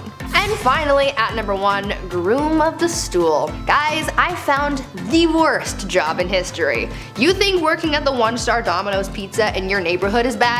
Wait until you find out about the groom of the stool. The groom of the stool was a job created during the reign of Henry VIII, where the role was to monitor and assist the king in his bowel movements. They would carry around a commode at all times, and they were also tasked with monitoring the king's diet and meal times, and would organize the king's days around his break times. They were also tasked with undressing the king for him to do his business, and it's also been suggested that they would have had to, quote, cleanse the royal posterior as well. Sounds like a pretty crappy job to me, but I'm not funny, I'll leave. At number 10, some background. The Mughal dynasty in India was founded by Babur, a descendant of the one, the only, Genghis Khan and Tamerlane. After he defeated a sultan of Delhi named Ibrahim Lodi in 1526, Babur was the first step in the Mughal dynasty that would last for over 3 centuries. To say that the empire was immense is an understatement. The empire ruled over 103 million people, probably even more. The Mughals were rooted in Muslim beliefs and were noted for their well-organized government and cultural sophistication. Many of the rulers tried to integrate the Hindus and Muslims under one state, but as we will find out from this list, it was not an easy thing to do, which ended up causing a lot of strife. Many rulers of the empire flip-flopped back and forth between being merciful and tyrannical towards the Hindus, adding to centuries of oppression. At number 9, blinded. Humayun was set to inherit the throne from his father, much to the jealousy of his brothers. He was 23 when he ascended the throne in 1530 after the death of his father. His brothers reigned over different fiefs, but none of them were satisfied unless they had the crown. He also wasn't the best ruler. Humayun was sent into exile for 15 years after he was overthrown by one of his father's generals, Sher Shah. Humayun fled and eventually ended up in Persia, where he built back up an army through his partnership with the Shah. Slowly he took back his land, facing his own brothers who were constantly scheming against him. But Babur, his father, made him promise that he would never lay a hand on his brothers. But his brother Kamran continued to threaten him, and one instance while defending a fort turned on the innocents trapped inside and took their lives viciously. Kamran, not a good dude. Something needed to be done. He eventually catches his scheming brothers, blinds his brother Kamran, and chains his brother Askari. A little messed up, but not bad for war. Before I carry on with the rest of the video, make sure you guys are subscribed to the channel and maybe consider leaving a like on this video if you're enjoying it so far. At number 8, Akbar. Humayun continued to deal with the competition of his brothers until finally his reign came to an end, but not in the way that you would expect. He was carrying a bunch of books up some stairs and he accidentally fell, leading to a lethal head injury. His 13-year-old son Akbar had to inherit the throne. Akbar would later become known as the Great, but that doesn't mean that he didn't do some questionable things. Where his father failed to conquer, Akbar swept through. But just like his father, he encountered jealousy and dangerous ambition in the dark corners of his reign. In Delhi, an attempt to assassinate him was made, the bowman nearly missing him. Who was behind it? The slave of a nobleman who recently tried to start a rebellion. But the plot thickens. Akbar's foster brother's mother had further designs to establish power for herself through her son, Adam Khan. Khan actually ended up taking the life of Akbar's foster father, which led to Akbar throwing him down the stairs and therefore killing him. The mother died 40 days later due to grief. Grief over her son or the loss of power. Who knows? Number 7, Eileen Wuornos. We've covered Eileen Wuornos on this channel many times before and how she was a convicted serial killer as she targeted mainly men as an adult worker. She had up to 7 victims and would target specifically the motorists that she would meet and men that would meet her as she would act as a hitchhiker. While she was incarcerated at the Florida Department of Corrections and BCI death row for women, she tried to appeal to the US Supreme Court, which as we know was later denied. At some point she dismissed her legal counsel and terminated all pending appeals. Although she had a lot of memorable quotes, her final words were, "I'd just like to say, I'm sailing with the rock and I'll be back like Independence Day with Jesus, June 6th like the movie, big mothership and all, I'll be back." She died by lethal injection, which by the way, June 6th, I was confused a bit why that date. Turns out she died in 2002, and the assumption of June 6, 2006, it being the triple sixes, would result to her return, but turns out it was just a regular Taco Tuesday. Number 6, Wesley Allen Dodd. Wesley Allen Dodd was an American convicted serial killer and physical violator offender. In 1989, he physically harmed and killed 3 young boys in Vancouver, Washington. He was arrested later that year after a failed attempt to abducting a 6-year-old at a movie theater. Dodd wrote detailed accounts of his killings in a diary that was found by police, which was also on him. After pleading guilty to the charges of the deaths, he too also received the death penalty. After refusing an automatic appeal, he was executed by hanging on January 5th, 1993. The first legal hanging in the United States since 1965. His last words, spoken from the 2nd floor of the indoor gallows, were recorded by the media witnesses as, "I was once asked by somebody, I don't remember who, if there was any physical violator offenders that could be stopped. I said no. I was wrong. I was wrong when I said there was no hope, no peace. There is hope, there is peace. I found both in the Lord Jesus Christ. Look to the Lord and you will find peace." Number 5, Kimberly McCarthy.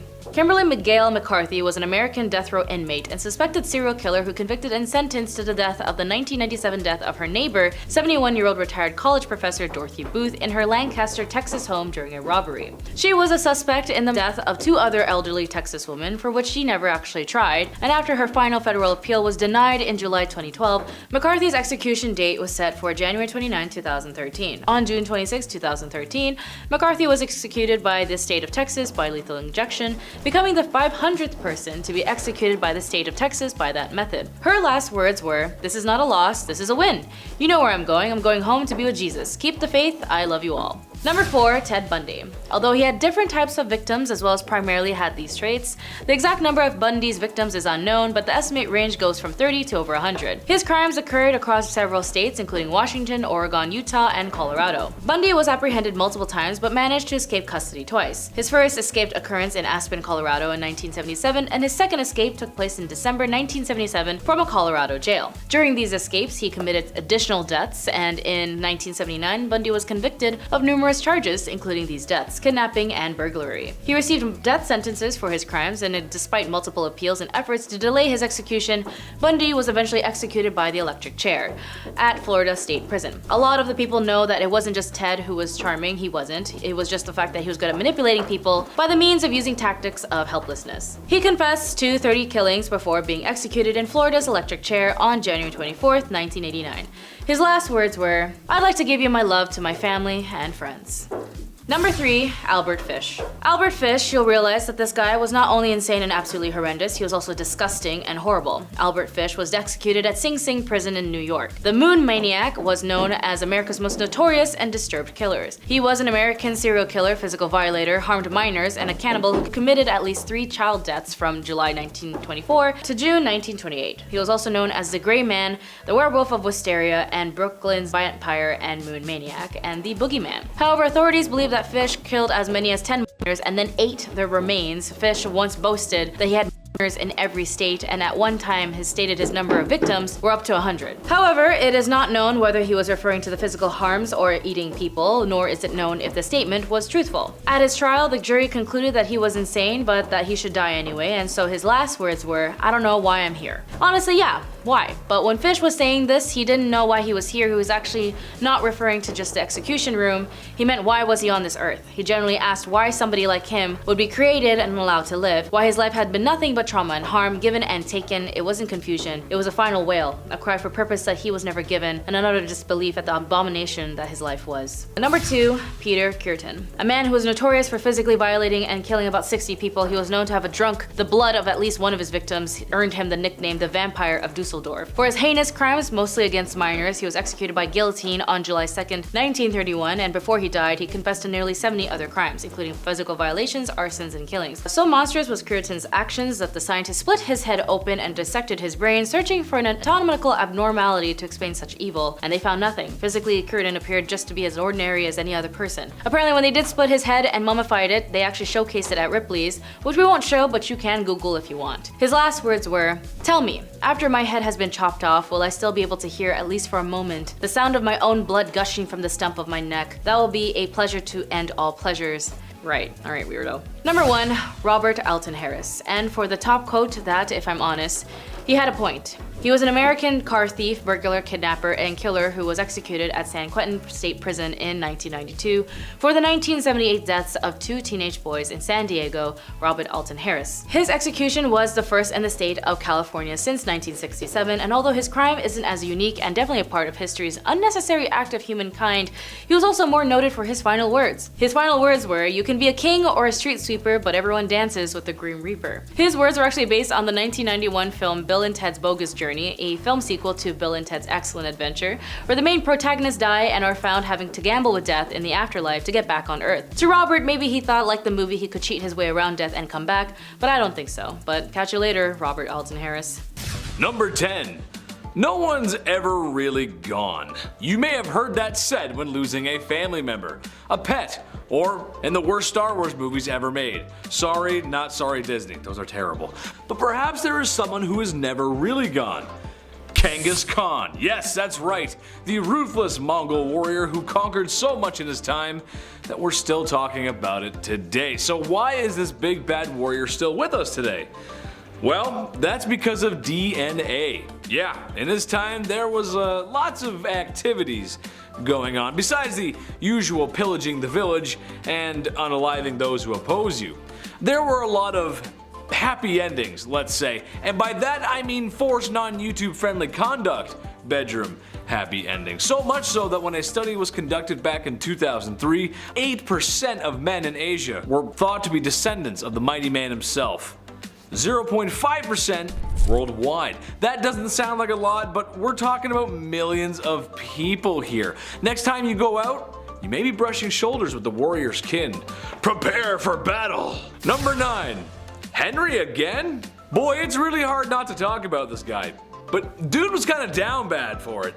He's just most well known for his mistreatment of his wives, and by mistreatment, I don't mean getting into a fight over whether or not the toilet seat should be up or down and then having a very toxic argument in front of family members. No, because when Henry was upset with marriage, he wanted divorce, which honestly was kind of taboo for the time. Oh yeah, and he also beheaded 2 of his wives because that's how it goes. I know every couple has their issues to work out, but for most dads out there, having sun-drenched beer-fueled weekends, they never go beheading after that. Although, Dad's been staring at the lawnmower for a while and there's a lot of blades on that. Dad? While it is true King Henry VIII did behead 2 wives, he didn't do it to all of them. And at some points we're honestly quite pleased with his holy sanctity of marriage. Anyone who's ever been married can tell you how peaceful and sacred that bond really is. Number 8. The People's Princess. Okay, I know Prince Charles isn't exactly a king, but he is royalty, and the man kinda did Diana dirty. That's a quick and half put together allusion to a Michael Jackson song for the English majors and the audience. Being royalty isn't easy. Being royalty in a modern age when paparazzi overwhelm you with lights and cameras just for a juicy piece of gossip like, when was your last bowel movement? Is it slow? Extra, extra, read all about it, the princess is constipated. That's just not fun. So after Prince Charles and Princess Diana had been married for a few years, you can understand how excited the media was to find out about their marital disputes. "There was 3 of us in this marriage, so it was a bit crowded," was a quote by Princess Diana that gave the media a field day. Sadly, Prince Charles was having an affair, and it wouldn't be too much longer that Diana would perish in a car accident that may or may not be organized by the royal family themselves. At number 7, Jahangir. So this guy was super impatient to become the ruler and was getting tired of Daddy Akbar taking his time. So he revolted. Damn, this court honestly was just rife with rebellion. They never got tired of it. In 1599, while his father was otherwise engaged and away from the palace, Prince Salim led a revolt. During the revolt, he even skinned a man alive. Akbar was pissed about this and wrote to his son and said, quote, "I have never skinned a bird alive in my life, and you have treated a human being in this manner." Jahangir then went on to conspire against a close advisor of his father named Abul Fazl, whom Jahangir killed in a small battle. Despite Akbar being devastated at his son's behavior, he was the only male heir left to inherit, so on Akbar's deathbed, he forgave his son and implored the nobles to recognize him as a leader. At number 6, sewed to an ox. Now Jahangir was emperor, but the trouble didn't stop there. I saw some sources recognize him as a somewhat benevolent figure, while others said that he was the exact opposite. He was pretty brutal, and his first task was crushing a rebellion against that which his own son began. Apple, not far from the tree. He was traveling to Lahore when he came across two nobles who were sympathetic to his son's cause, so he decided to punish them in a very peculiar and violent way. He ordered that one be sewed to the skin of an ass and the other to an ox. Now that is messed up. When he got to Lahore to face the rebels, he crushed them and blinded his own son as punishment. A ruler couldn't have any impediments, so therefore his son could no longer pursue the role. Then he hung his son's followers outside of Taksali Gate. Yeah, so even within the confines of war, this guy had some pretty messed up ideas. At number 5, the horse and his boy. On the less violent end of the spectrum, Jahangir was actually a big fan of the arts, science, and worldly things. Unlike his father, who couldn't read and write, an interesting skill for a ruler not to have, Jahangir was all about it. He really wasn't interested in military, which was a task he left to his son. But he did inherit his father's wealth, and considering he wasn't working in the military, he had time to indulge his curiosity. In his memoirs, there are fantastic paintings of exotic animals. There's a painting of a zebra that has a very funny story behind it. The zebra was being taken as a gift to the Safavid Shah, and it was traveling through the port of the empire. Jahangir heard about it and had it brought to court first, and didn't believe that it was real. He thought that it was a painted horse, so he had people try and wash them off. Only when the paint didn't come off did he realize his mistake and ordered that the wondrous creature be painted. At number 4, Shah Jahan and the Taj Mahal. Okay, so this one isn't messed up for violence or anything, but it is the ultimate love story, and we just can't leave it off this list. There is one part that is messed up to me because, man, I don't even know, but we will get to that. If you've ever been to India, then one of the stops you made on your trips was probably to the Taj Mahal, a breathtaking mausoleum built by the Mughal Emperor Shah Jahan to commemorate the love of his life. Considering how big and intricate it is, you know that their love was bigger than any storybook. An Indian poet called the Taj Mahal a teardrop on the cheek of time, a testament to grief and power. Mumtaz Mahal was Shah Jahan's favorite wife, forsaking all of his other wives just to be with her. They went everywhere together, even on military missions. This is where, from my perspective, where things get crazy. This woman delivered 14 children for her husband. 14. Sadly, whilst giving birth to the last, she passed away, inspiring her king to build this massive structure. Both Shah Jahan and his love are buried beneath it. At number 3, brothers at odds. Shah Jahan's rule was considered the golden rule of the Mughal Empire, so how do you top that? Aurangzeb did not even bother trying, and he kinda sucked. He was Shah Jahan's third son, and he was a very military-minded man, showing tactical and strategic military skill and unrivaled determination. Whereas his brother was a man of letters, and no, not the kind from Supernatural. Aurangzeb wanted power, and so in order to secure his rule, he confined his ailing father to his own palace, caused the death of one of his brothers, and had two more of his brothers, a son and a nephew, executed. He was literally committing fratricide left, right, and center. But it didn't matter to him because he gained control. His desire to prematurely end the lives of those who stood in his way was described as, quote, a wolf thirsting for the blood of his brothers, end quote. You would think that this motivation to gain power and rule on his own terms would mean that he had big plans for the empire, which in a way is true, but those plans and changes led to a lot of oppression, but we will get to that in a bit. At number 2, staked. Before we get into the oppression that Aurangzeb caused to his empire, let's talk about Emperor Farrukh Siyar. Farrukh Siyar was emperor of the Mughal Empire from 1713 to 1719. He was described as an incapable ruler who gave his power to all of his advisors. His rule caused many conspiracies conspiracies and plots to arise within the court. He caused a lot of people a lot of pain for his plight for power. With the help of his allies, he gave many of his enemies the gift of the big sleep, but by far the most ruthless thing he did was kill Jahandar Shah and Zulfikar Khan Nusrat Jung. What made their deaths so brutal was the fact that when they went the emperor hung their heads on poles, and just to add insult to injury, he made their parents walk at their funeral. Luckily for the people of the Mughal Empire, Farrukh Sahir was killed by unknown assailants at the instructions of his close relatives, putting an end to his awful reign.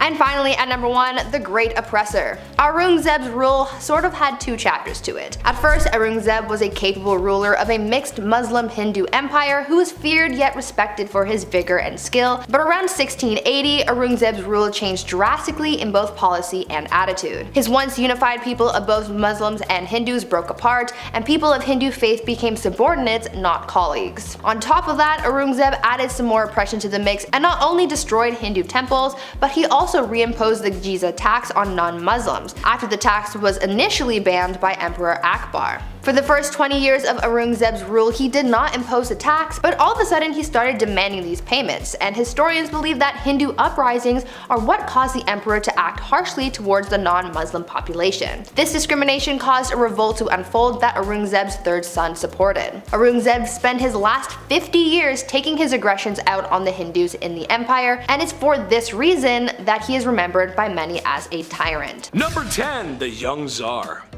Being the leader of a nation is hard. I play a lot of city builders, trust me, I know. Being the leader of a nation whose people have been brutally oppressed by your family's dynasty for 300 years and in general living in very poor conditions, especially compared to the rest of the world, that's hard too. Even harder. Nicholas II inherited the throne from his father, which sounds great, but in reality was a lot of pressure to do so. As it turns out, Russia was in need of drastic change, and they would get it from the people and a bald man with very pointy facial hair. A communist revolution saw the Empire of Russia fall. 300 years of Romanov rule end overnight, as the Tsar was forced to abdicate his throne. So what's his crime? Well, not doing anything. Negligence. He did so much nothing that people had to do something. Number 9. Nero's steam. We've talked about Emperor Nero quite a lot on this channel, but that's because he's the down bad Roman emperor who puts opulence in Pax Romana. It's hard to pinpoint an exact crime or moment from him, as he's the guy you think about when you think of Roman emperors. However, his crimes against his wife Claudia Octavia are very notable. So when Nero was getting remarried, he had to get rid of Octavia. I mean, you can't have like 40 wives. That's you gotta get rid of her. But how? I mean, how do you get rid of a woman like that? He actually did the whole James Bond villain thing where the victim gets placed into a trap. It's very crude, but theatrical, because remember, theatrics are important. Remember that, folks. Hence, Octavia was banished to an island where shortly after she was locked into a vapor bath, where she suffocated. Naturally, to make himself look better, they made it look like she did it, not him. So yeah, what a great guy. What an absolute hero in that story. Definitely not a villain. Number 8, Afzal Khan. Everyone remembers King Henry VIII for doing what he did to his wives. A Nazi, slap on the wrist, Nazi, don't do that, for shame. However, I would like to offer Afzal Khan as the alternative monster here. He didn't unalive a handful of wives like Henry, no. He actually managed to rack up a count of 63. Yep, you heard me right, 63. First off, I don't know how you have that many wives and or remember names, let alone birthdays and anniversaries. I would not do very well in that situation. Well, what's the reason for all this blood spilling? It's pretty horrible, actually. Simply because he was being invaded, and the guy who was invading him and winning was slightly nicer to women and was going to most likely give them a better life. Jeez, talk about if I can't have it, no one can. God. Number 7, midlife crisis. This one's kind of generalized because if I didn't, I'd have to mention almost every king ever. So here we go. Back in ye olde times, the access to better healthcare just wasn't there. Doctors aren't washing hands. Imagine, Buddy eats some greasy mutton and then says, alright, time for your enema. But those aren't the only greasy hands around certain orifices I'm talking about. I'm talking about kings marrying older girls at the ripe age of 12. Yep, that's right. Nothing says experience in womanhood like being 12. People didn't live long, and oftentimes these arranged marriages had ulterior motives, like alliances or business really. However, that does not make up for marrying a 12-year-old who may or may not have started those super weird changing times, like when you were 12 and now there's hair showing up in places that you didn't know there could be hair. I sent a courier to the chief and he came back with this message. It ain't it. Number 6, till death do us part. Love and marriage go together like a horse and carriage, but sometimes the crooning words of Frank Sinatra aren't enough to keep people in love. Sometimes marriages end up like the ones we see on sitcoms, but when there's no laugh track, it's not very funny, and sometimes divorce is the answer. Medieval Germans thought this too, and something they practiced was divorce by combat. Basically, the man goes into a hole with his arm tied behind his back and the woman is free to move around with a sack of rocks. These proceedings are strange, as I'm sure no husband or wife married today would ever get so frustrated with one another that they would want to hit one another on the head with rocks. Oh, the blessings of being married. Number 5, domestic disturbance. William the Conqueror was one down bad dude. The illegitimate ruler to the throne left a bad taste in some people's mouths, and was just as ruthless in silencing those rebellions that were always uprising against him as he was with the famous battles he was a part of, like the Battle of Hastings. But what I think he should be remembered by is the way he asked Matilda to marry him, or rather the extreme measures he took when she refused his advances because he was an illegitimate leader. William dragged Matilda by the hair out into the middle of the street and beat her until she agreed to marry him. I don't have to tell you how messed up that is, and I sure hope I don't. Number 4, Nero Sauna. The Romans were kind of a big deal, especially if you're into history. Large city, culture, and some other structures are still around today. That's kinda cool. But while the city of Rome may have been the best city on earth at the time, Romans themselves could use a little work. Meet Emperor Nero, the vicious leader of Rome who became emperor through ill-gotten gains. However, in what may have been one of the first acts of flexing the male patriarchy, the divorce or forced separation of his wife Claudia Octavia comes to mind. It was a rocky marriage from the start. There was a general dislike from the very beginning, but when Nero remarried, as emperors did, he had Octavia banished to an island, where shortly after she would be suffocated in a hot vapor bath.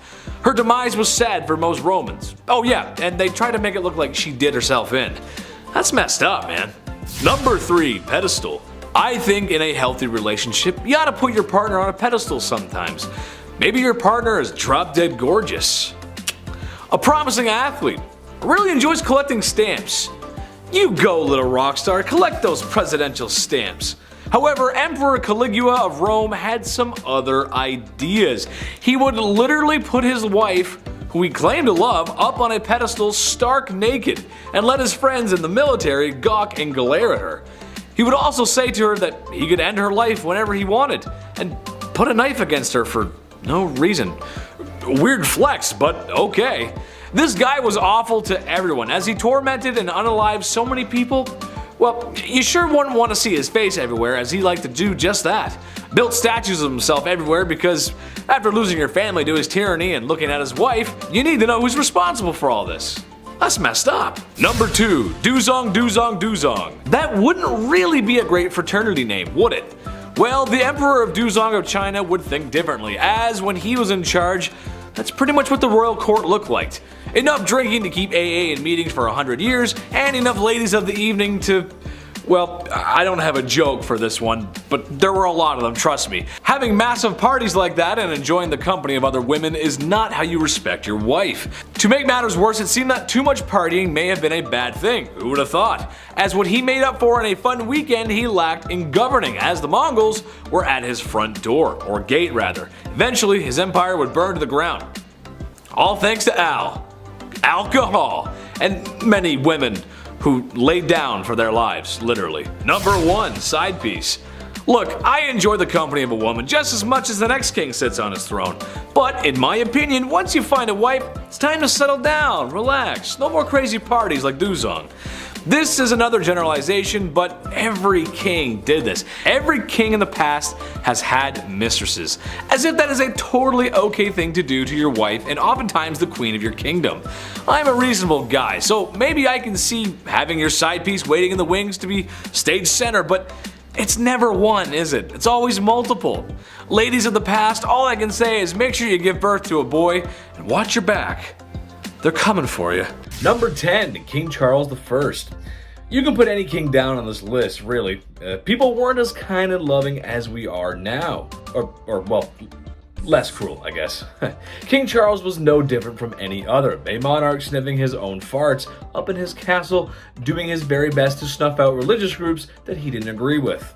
A lot of guys were like that. It's brutal, but that's history, folks. Well, one such measure he took, I think, was so wrong, so heinous, and so criminal, and so offensive that he should have been locked up for life.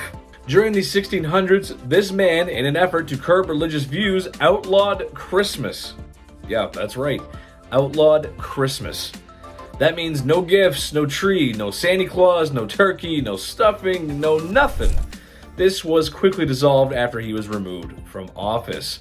And yes, I know Santa Claus wasn't there then, but it's Santa Claus. It's Christmas. Can't have Christmas without Santa Claus. Number 9, William the Conqueror. You've all probably heard the name William the Conqueror. Battle of Hastings, illegitimate son of the king fighting for the throne. Very violently too, I might add. However, today I want to talk about his dating skills. Look, dating can be hard. I get that. There's a lot of anxiety, especially when self-image comes into play. Ooh, I'm too fat. I hate my nose. And what are these legs? Ugh, no one's gonna like me. Everyone thinks like that. And it's always usually right before a date, too. You could be staring in the mirror and then all of a sudden all your bruises, pimples, and blemishes seem to show up out of nowhere. It's weird how that works. Well, William was different though. He was more confident. He didn't have confidence issues like the rest of us. To quote a brilliant chemist, he was the one who knocks. As the story goes, he was quite fond of one lass. She was not fond of him. Classic story, really. So, after trying to court her several times and failing, he decided to drag her on the ground by her hair until she said yes. Don't do that. That's bad. Number 8, Genghis Khan. I don't think some folks realize just how brutal this guy really was. I mean, if you've ever played the Ghost of Tsushima game on PlayStation, then you know exactly what the Mongol horde is capable of. Nasty things. The man carved out most of Asia and parts of Europe. In one battle, allegedly, taking the lives of 1 million people. And all that remained was a mountain of bones and human fat. Ugh, gross. He's been known on how not to treat a lady and reportedly liked to use his young and newest soldiers as arrow fodder by creating human shields with them. A lot of conscripts in his army were often taken from villages that he conquered. It's kind of how he kept the machine going. So either fight with me or that's picture wrap for you. What a nice guy. What a swell nice guy. Jeez. Number 7, Caligula's wife. I think in a healthy relationship, you ought to put your partner on a pedestal. Maybe your partner is drop dead gorgeous, a promising athlete, or really enjoys building Legos. Nice TIE fighter, babe, way to go. Yeah. Emperor Caligula of Rome liked to put his wife on a pedestal, literally. And while on this pedestal, she was wearing nothing but her birthday suit. Oh boy. Well, all of his friends, politicians, generals got to gawk and stare at her, and in some weird goth power flex, he would oftentimes hold a knife to her and tell her that he could just end her life whenever he wanted because he can do that. Not to mention the guy had a complete narcissist complex, building statues of himself everywhere just so she can like, oh great, there he is again, it's him again. Number 6, Genghis Khan.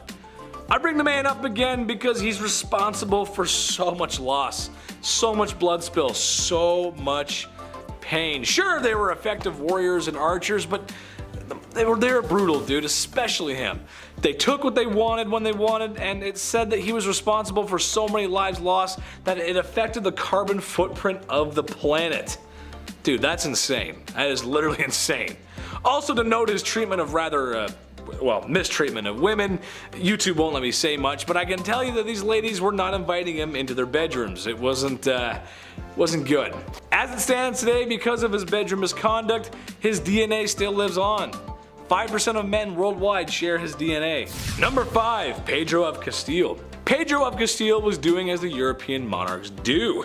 Sometimes you gotta marry for alliances. Sure, it makes sense. Your kingdom is much less likely to get steamrolled by a larger kingdom if you have an alliance with fellow kingdoms, or the bigger kingdom itself, actually. Pedro of Castile married the young Blanche of Bourbon of France, and so Spain could just be a wee bit more snug, in case the English come over. You gotta be careful. But Pedro just wasn't having it. What he was having instead was a mistress named Maria. So instead of enduring a loveless marriage, he had poor Blanche locked away in a tower, just like Sleeping Beauty.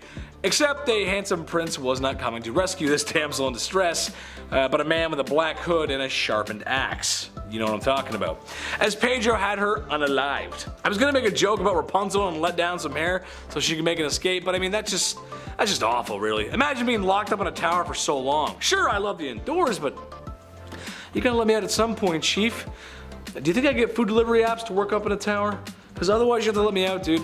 Comic-Con's coming. Anime Convention North's coming, buddy. I gotta go. Gotta get my Naruto on, bro. Come on, man. Number 4, hands-on funeral. This one's just gross. When you're in a relationship, it can provide you with some great things. Someone to go through life with. Companionship, love, and if you're lucky, someone who's a good cook or a baker. Oh, love me some baked goods. However, also in a relationship, sometimes you do more than that. Sometimes you get a little close under the sheets, if you know what I'm saying. Take King Philip V, for an example, who loved loving his wife so much that he just couldn't help himself, you know? Like for instance, when his wife tragically passed away, he wanted one last ride. But he penciled in one more trip to Toe Curl City before she was laid to rest. I just, God, that doesn't seem right, you know? That just, let her go peacefully, you know? Let her just, Number 3, Lenin. Okay, while not a king in the most stereotypical sense, he did dethrone a king and made himself an autocratic dictator, which is basically a king just modern. Trust me, it is. Yep, trust me. In a nutshell, Lenin had been anti-royal for most of his life, but after some help from some sneaky Germans and other Soviets loyal to his cause, the Tsar had no choice but to abdicate, like I said at the top of the list. He abolished the Tsar's secret police and then put in his own. And had people oppressed, which was one of the main reasons why the whole revolution started in the first place. See what I'm getting at? He was supposed to get rid of the evil monarch, and he became the evil monarch. Well, see, then a civil war broke out, and then he was worried that the exiled Tsar might escape and try to retake the throne, and, well, he had some goons take care of him, and, well, the family too. You can never be too sure. You gotta take care of everything. You gotta get rid of everybody. You just can't be too sure.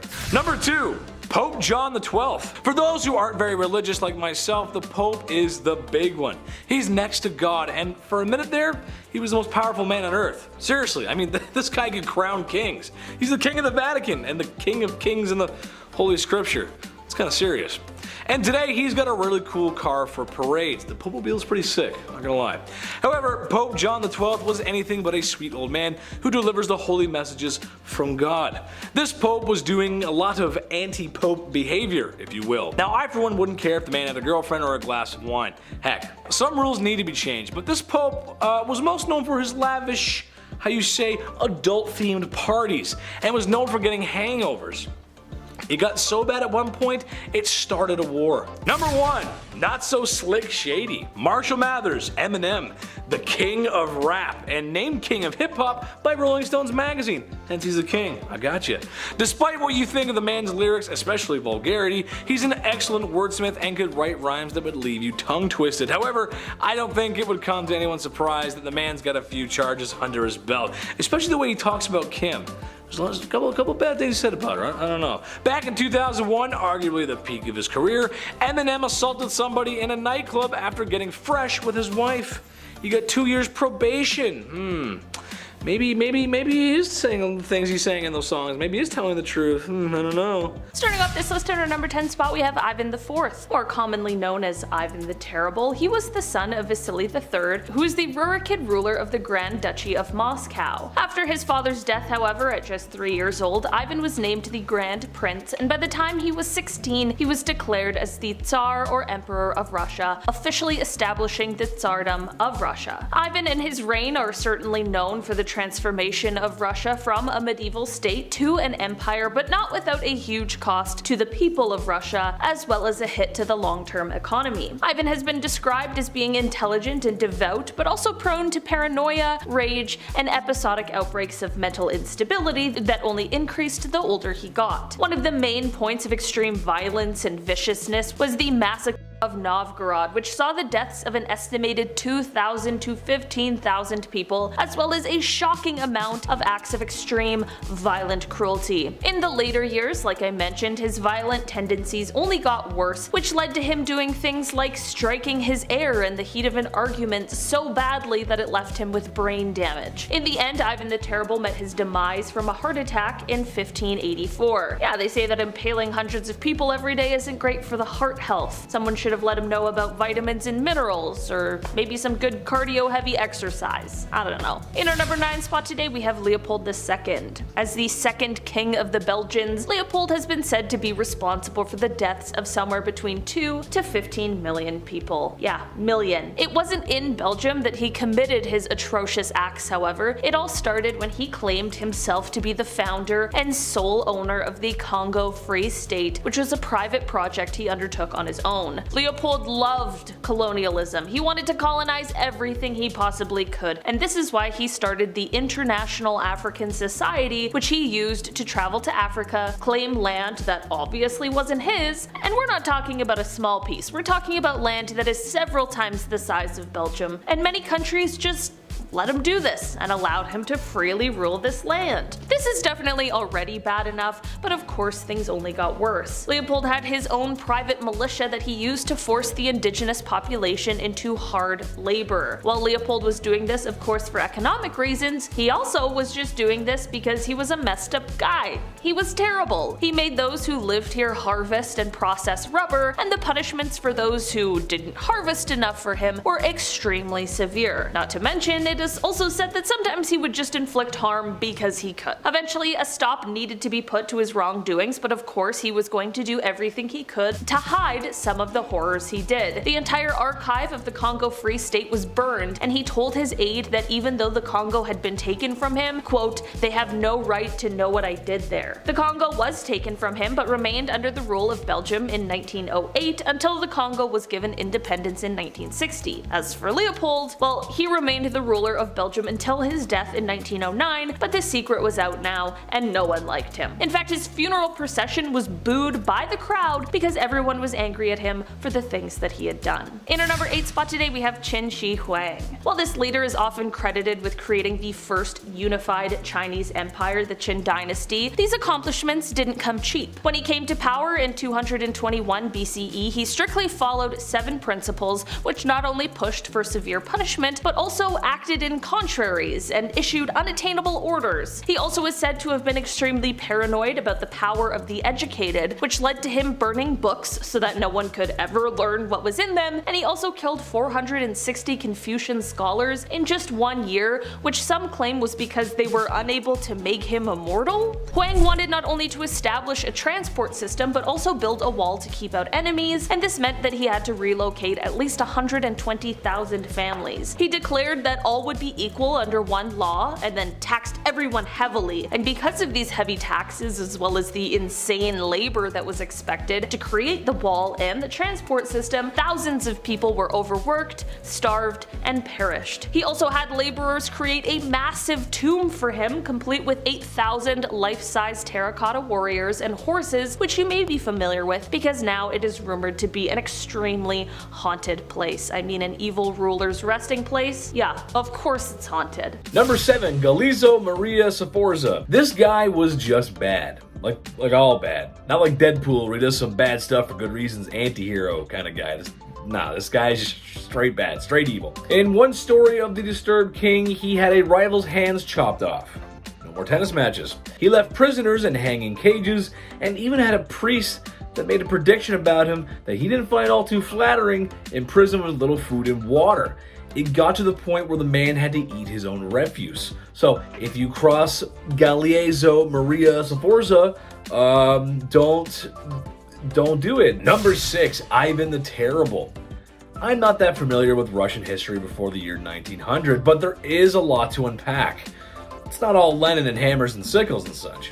Ivan the Terrible was the first Tsar of Russia, and he was quite the specimen. From having struck his daughter-in-law and unlifing his son in a fit of rage, he was one nasty dude. However, I believe the story of him in St. Basil's Cathedral is more noteworthy. As the story goes, Ivan commissioned an architect to build St. Basil's Cathedral.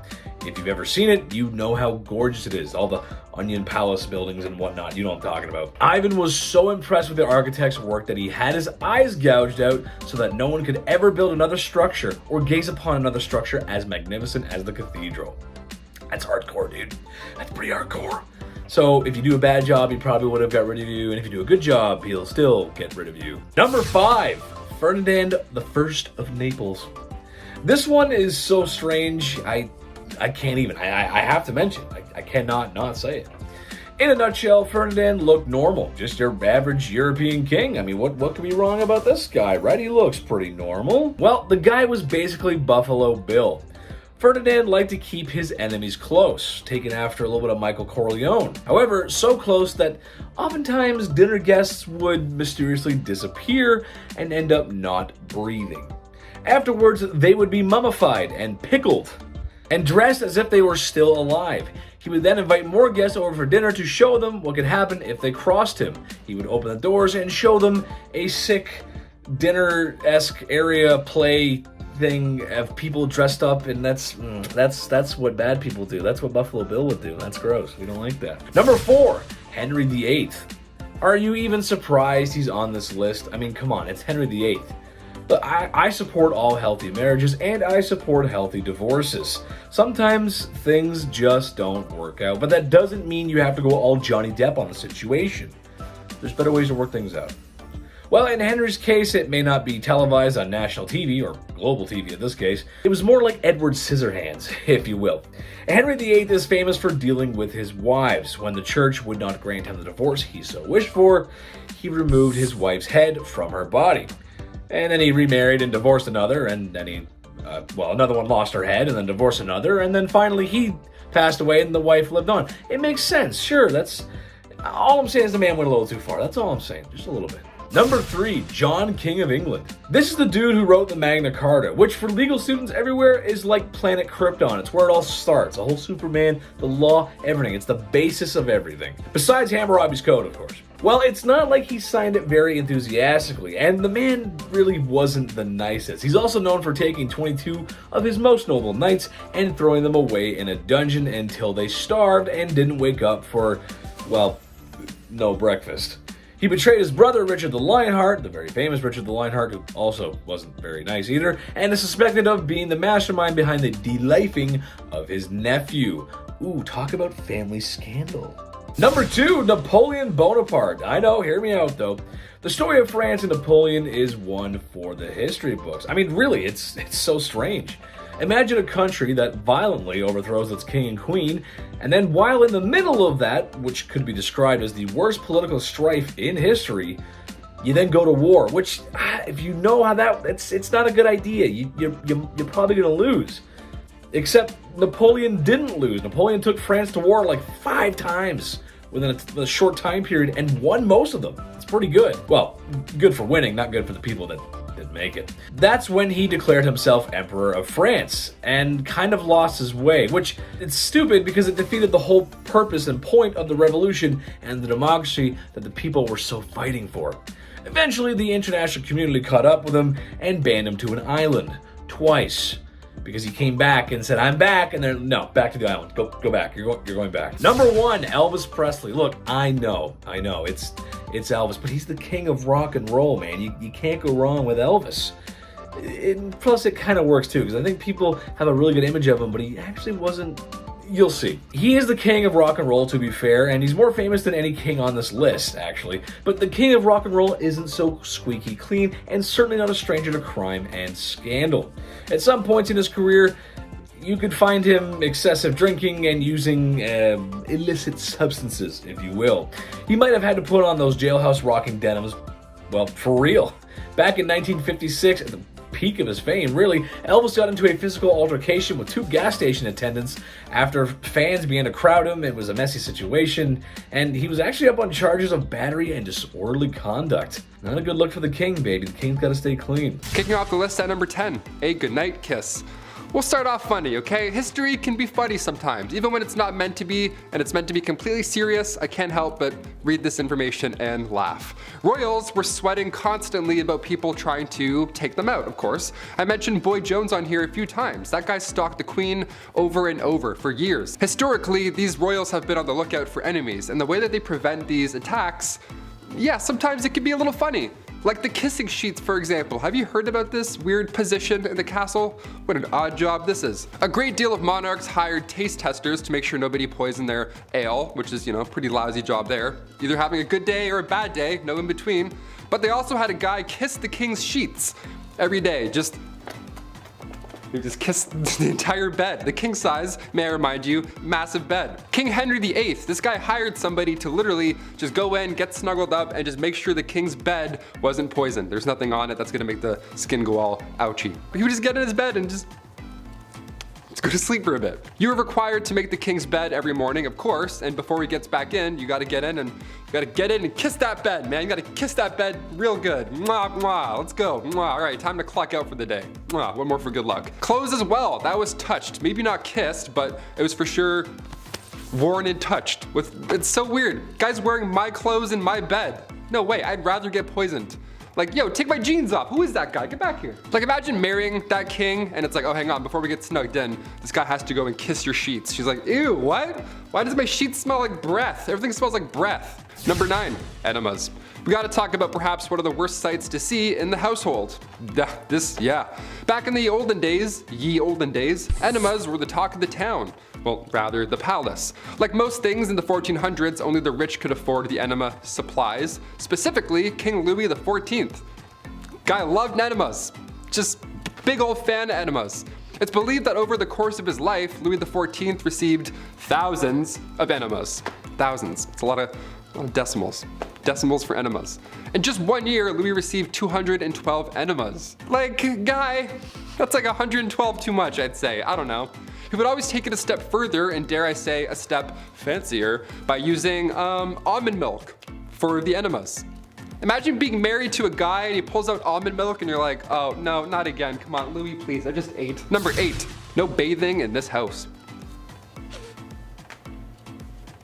Bathing in the olden days wasn't fully understood, if that makes any sense. Like in a medical book, in an official 16th century medical book, the medical advice was, use not baths or stews, nor sweat too much, for all openeth the pores of a man's body, and maketh the venomous air to enter and for to infect the blood. First of all, huh? What? What does it even mean? Why is every shred of medical knowledge always written in riddles? God forbid you have bronchitis in the 16th century. A doctor would just be like, ah yes, just a drop of ale and a witch's flick and you'll be on your way. Like, what? Do you have any halls? Help me. Help me, dude. And I'm just mad. Bro, I have pneumonia. I need medicine. So of course they thought that taking a bath would make you sick. Of course. So King James IV, apparently this guy never took a bath in his life. And his hygiene was so bad that he would sometimes pass lice to others just by being in the same room that he was earlier. So not at the same time, he would come in, do his king stuff, leave, and the lice would be like, pew! And they would just wait in that room and get on someone else. That's so gross. That's horrible. Lice would emit off this man. He's like the stinky kid from Charlie Brown with the stinky cloud. That's just like lice around this guy. Margaret Tudor was married to King James. Yeah, must have loved the no bathing thing, eh? In our number 7 spot today, we have Don Carlos. I'll be honest, this little troublemaker never made it to the title of king, but he sure was a little too close for comfort when you hear about the kind of things he was doing. Carlos was the Prince of Asturias during the mid-1500s, as he was the eldest son of King Philip II of Spain. It is said that Carlos may have had some troubles right from birth, which many believe could be due to the inbreeding that was common in the family at the time. Descriptions of his behaviors, though, are far worse than what anyone could have expected. It is said that Carlos did horrible things like hurting or taking the lives of animals just for fun. I mean, nowadays we call that a huge warning sign for potential killers. Back then they just chalked it up to boys being boys. It is even said that at one point he purposefully blinded all of the horses in the royal stable. Red flags, they were abundant. Soon, of course, his cruelties would extend to humans, with people claiming that one time he chose to whip a servant girl for no reason other than because he could. And apparently one time he made a shoemaker eat a pair of shoes that he had made the prince that he didn't like. He was just a little twerp. Carlos was set up by his family to marry the eldest daughter of King Henry II, but after a few hours with the man, she decided there's no way in hell. Like, he was so bad, she would rather marry his dad, which she did in 1560. In the end, Carlos was found to be plotting to take out his own father, which landed him in prison in solitary confinement, where he passed away 6 months later. In our number 6 spot today, we have King Charles VI. King Charles VI started off his reign by being very well loved and respected, but as time went on over his 4 decades of ruling, he ended up being known as Charles the Mad. His erratic behavior had him hacking up knights, imagining that he was St. George, and he would also have bouts of amnesia where he would be able to recognize some people but not his wife and children. This is all very strange and of course quite sad, as he was obviously exhibiting signs of extreme mental illness, but one of the strangest symptoms was him believing that he was made of glass. He was terribly frightened of falling or being jostled too hard, and he would actually insert iron rods into his clothing to try and keep himself from shattering. But then he would also apparently run wild at top speeds throughout the halls of the castle or the streets, which would obviously mean that he was totally abandoning his fear of fragility. It apparently got so bad that he had to be held inside with the entrances bricked up. Sadly, he continued on this path until he passed away in 1422. In our number 5 spot today, we have Nero. For this one, we are going to be taking it all the way back to the age of the Roman Empire. When we think back to these times, they weren't necessarily the most kind, peaceful times, but there certainly are some characters that stand out as being particularly brutal, and one of those is Nero. Throughout his reign, he wreaked havoc on the Roman Empire. He burned cities, he killed thousands of people, including every member of his own family, and I mean, we know the inventive execution methods of the past, so you can probably guess at just how brutal all of these were. Most Roman sources give us an almost completely negative review of him in reference to both his personality as well as his reign as a leader. He was called compulsive and corrupt, and it is believed that he is actually to blame for the great fire that burned Rome, but instead he used the Christians as a scapegoat so that they would receive punishments rather than him. In the end, after being declared a public enemy by the Roman Senate and realizing that the rebellion would be lost, he ended up taking his own life at the age of 30. In our number 4 spot today, we have Pol Pot. Pol Pot was the leader of the Cambodian revolutionary group called the Khmer Rouge, and this group, with him at the forefront, went on to try and destroy the Cambodian civilization. This wasn't necessarily how the group started out, but once Paul and others who shared his ideals came to lead it, things quickly became very dark. He is likely one of the only people who ordered a mass genocide in his own country. The reasoning behind all of this is because he believed that destroying the civilization was the best way to start a new regime and bring in a new age. He ended up serving as the prime minister from 1976 until 1979, during which his policies led to the deaths of around 2 million people, which is horrifying. That was about 25% of the entire population. He even liked to keep the skulls of those he had killed. Just gonna say, it seems as though politics was the mask for someone who just really wanted to kill people. There are so many horrific details surrounding him and the things he did, much of which I can't even repeat here on YouTube, and that is exactly how he landed a spot here on today's list. He truly did some horrendous things, and in the end went on to live the rest of his life and died of natural causes before he could even answer for any of his crimes, which is just the most frustrating end to a horrible tale. In our number 3 spot today, we have Maximilien Robespierre. Okay, I'll be honest.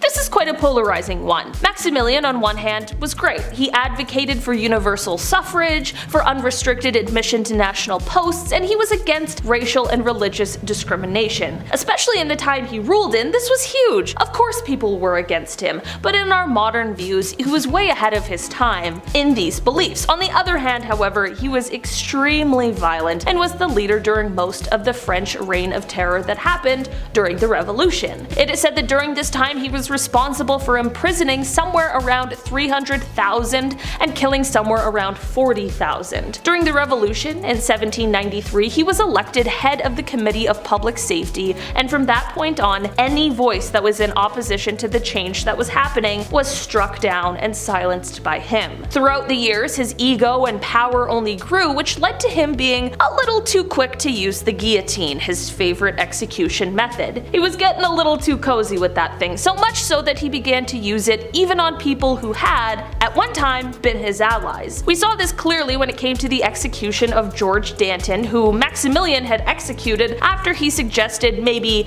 chilling out on the whole reign of terror thing. In the end, people caught on to this tendency for violence and horrible punishments, which definitely lost some of his public support, and this was only exacerbated when it was realized that he now had beliefs that directly contradicted those he had earlier, like when he tried to create a national religion called the Cult of the Supreme Being. By the time 1794 came around, he was overthrown, and later that year he found himself being executed by, you guessed it, the guillotine. Not good. No thanks. In our number 2 spot today we have Vlad Tepes. Often referred to as Vlad the Impaler, he was the ruler of Wallachia 3 times between 1448 until his death in 1476. He is often regarded as one of the most important rulers in Wallachian history, and to many he is a hero, and this is not to disregard that. But you don't get a nickname like the Impaler by being a passive, peaceful guy. Vlad was known for his brutality and his love of impaling people, but it is also said that everyone's favorite vampire, Dracula, was modeled after him. This is because it is rumored that Vlad liked to dip his bread in the blood of his enemies before eating it. I prefer a little olive oil and balsamic vinegar with mine, but hey, to each his own, I guess. Vlad is known for his intimidation tactics, which included having bodies of those he had killed lined up outside of the city so that any enemies approaching would know what fate they had coming. Like I mentioned before, many regard Vlad as a hero. I mean, it is abundantly clear that he fought as hard as he could to protect Romania and Bulgaria from the Ottomans, but that doesn't mean that the horrific things he did have been forgotten either. Vlad definitely left quite the legacy behind when he was killed in 1476. In our number 1 spot today we have Joseph Stalin. Stalin was a Georgian revolutionary and Soviet political leader who governed the Soviet Union from 1922 until his death in 1953. Despite the fact that he started his time governing the country as a part of a collective leadership, by the 1930s he had consolidated all of the power and went on to begin acting as the Soviet Union's dictator. During his reign, Stalin was responsible for the deaths of over 60 million people, 20 million of them being his own. Apparently the math works out to about 40,000 people per week, which is just unbelievable. For almost 30 years he reigned the Soviet Union with terror and violence. I mean, his decisions led to a famine that killed millions of people. Also, the lives he took weren't just of his enemies. I mean, how could one person have 60 million enemies? He would take the lives of families of people he liked. He just took too many lives, was too paranoid, and while he was powerful and smart, he could also be an absolute monster. This is all perfectly summed up when he said, quote, "One death is a tragedy, a million deaths is simply a statistic."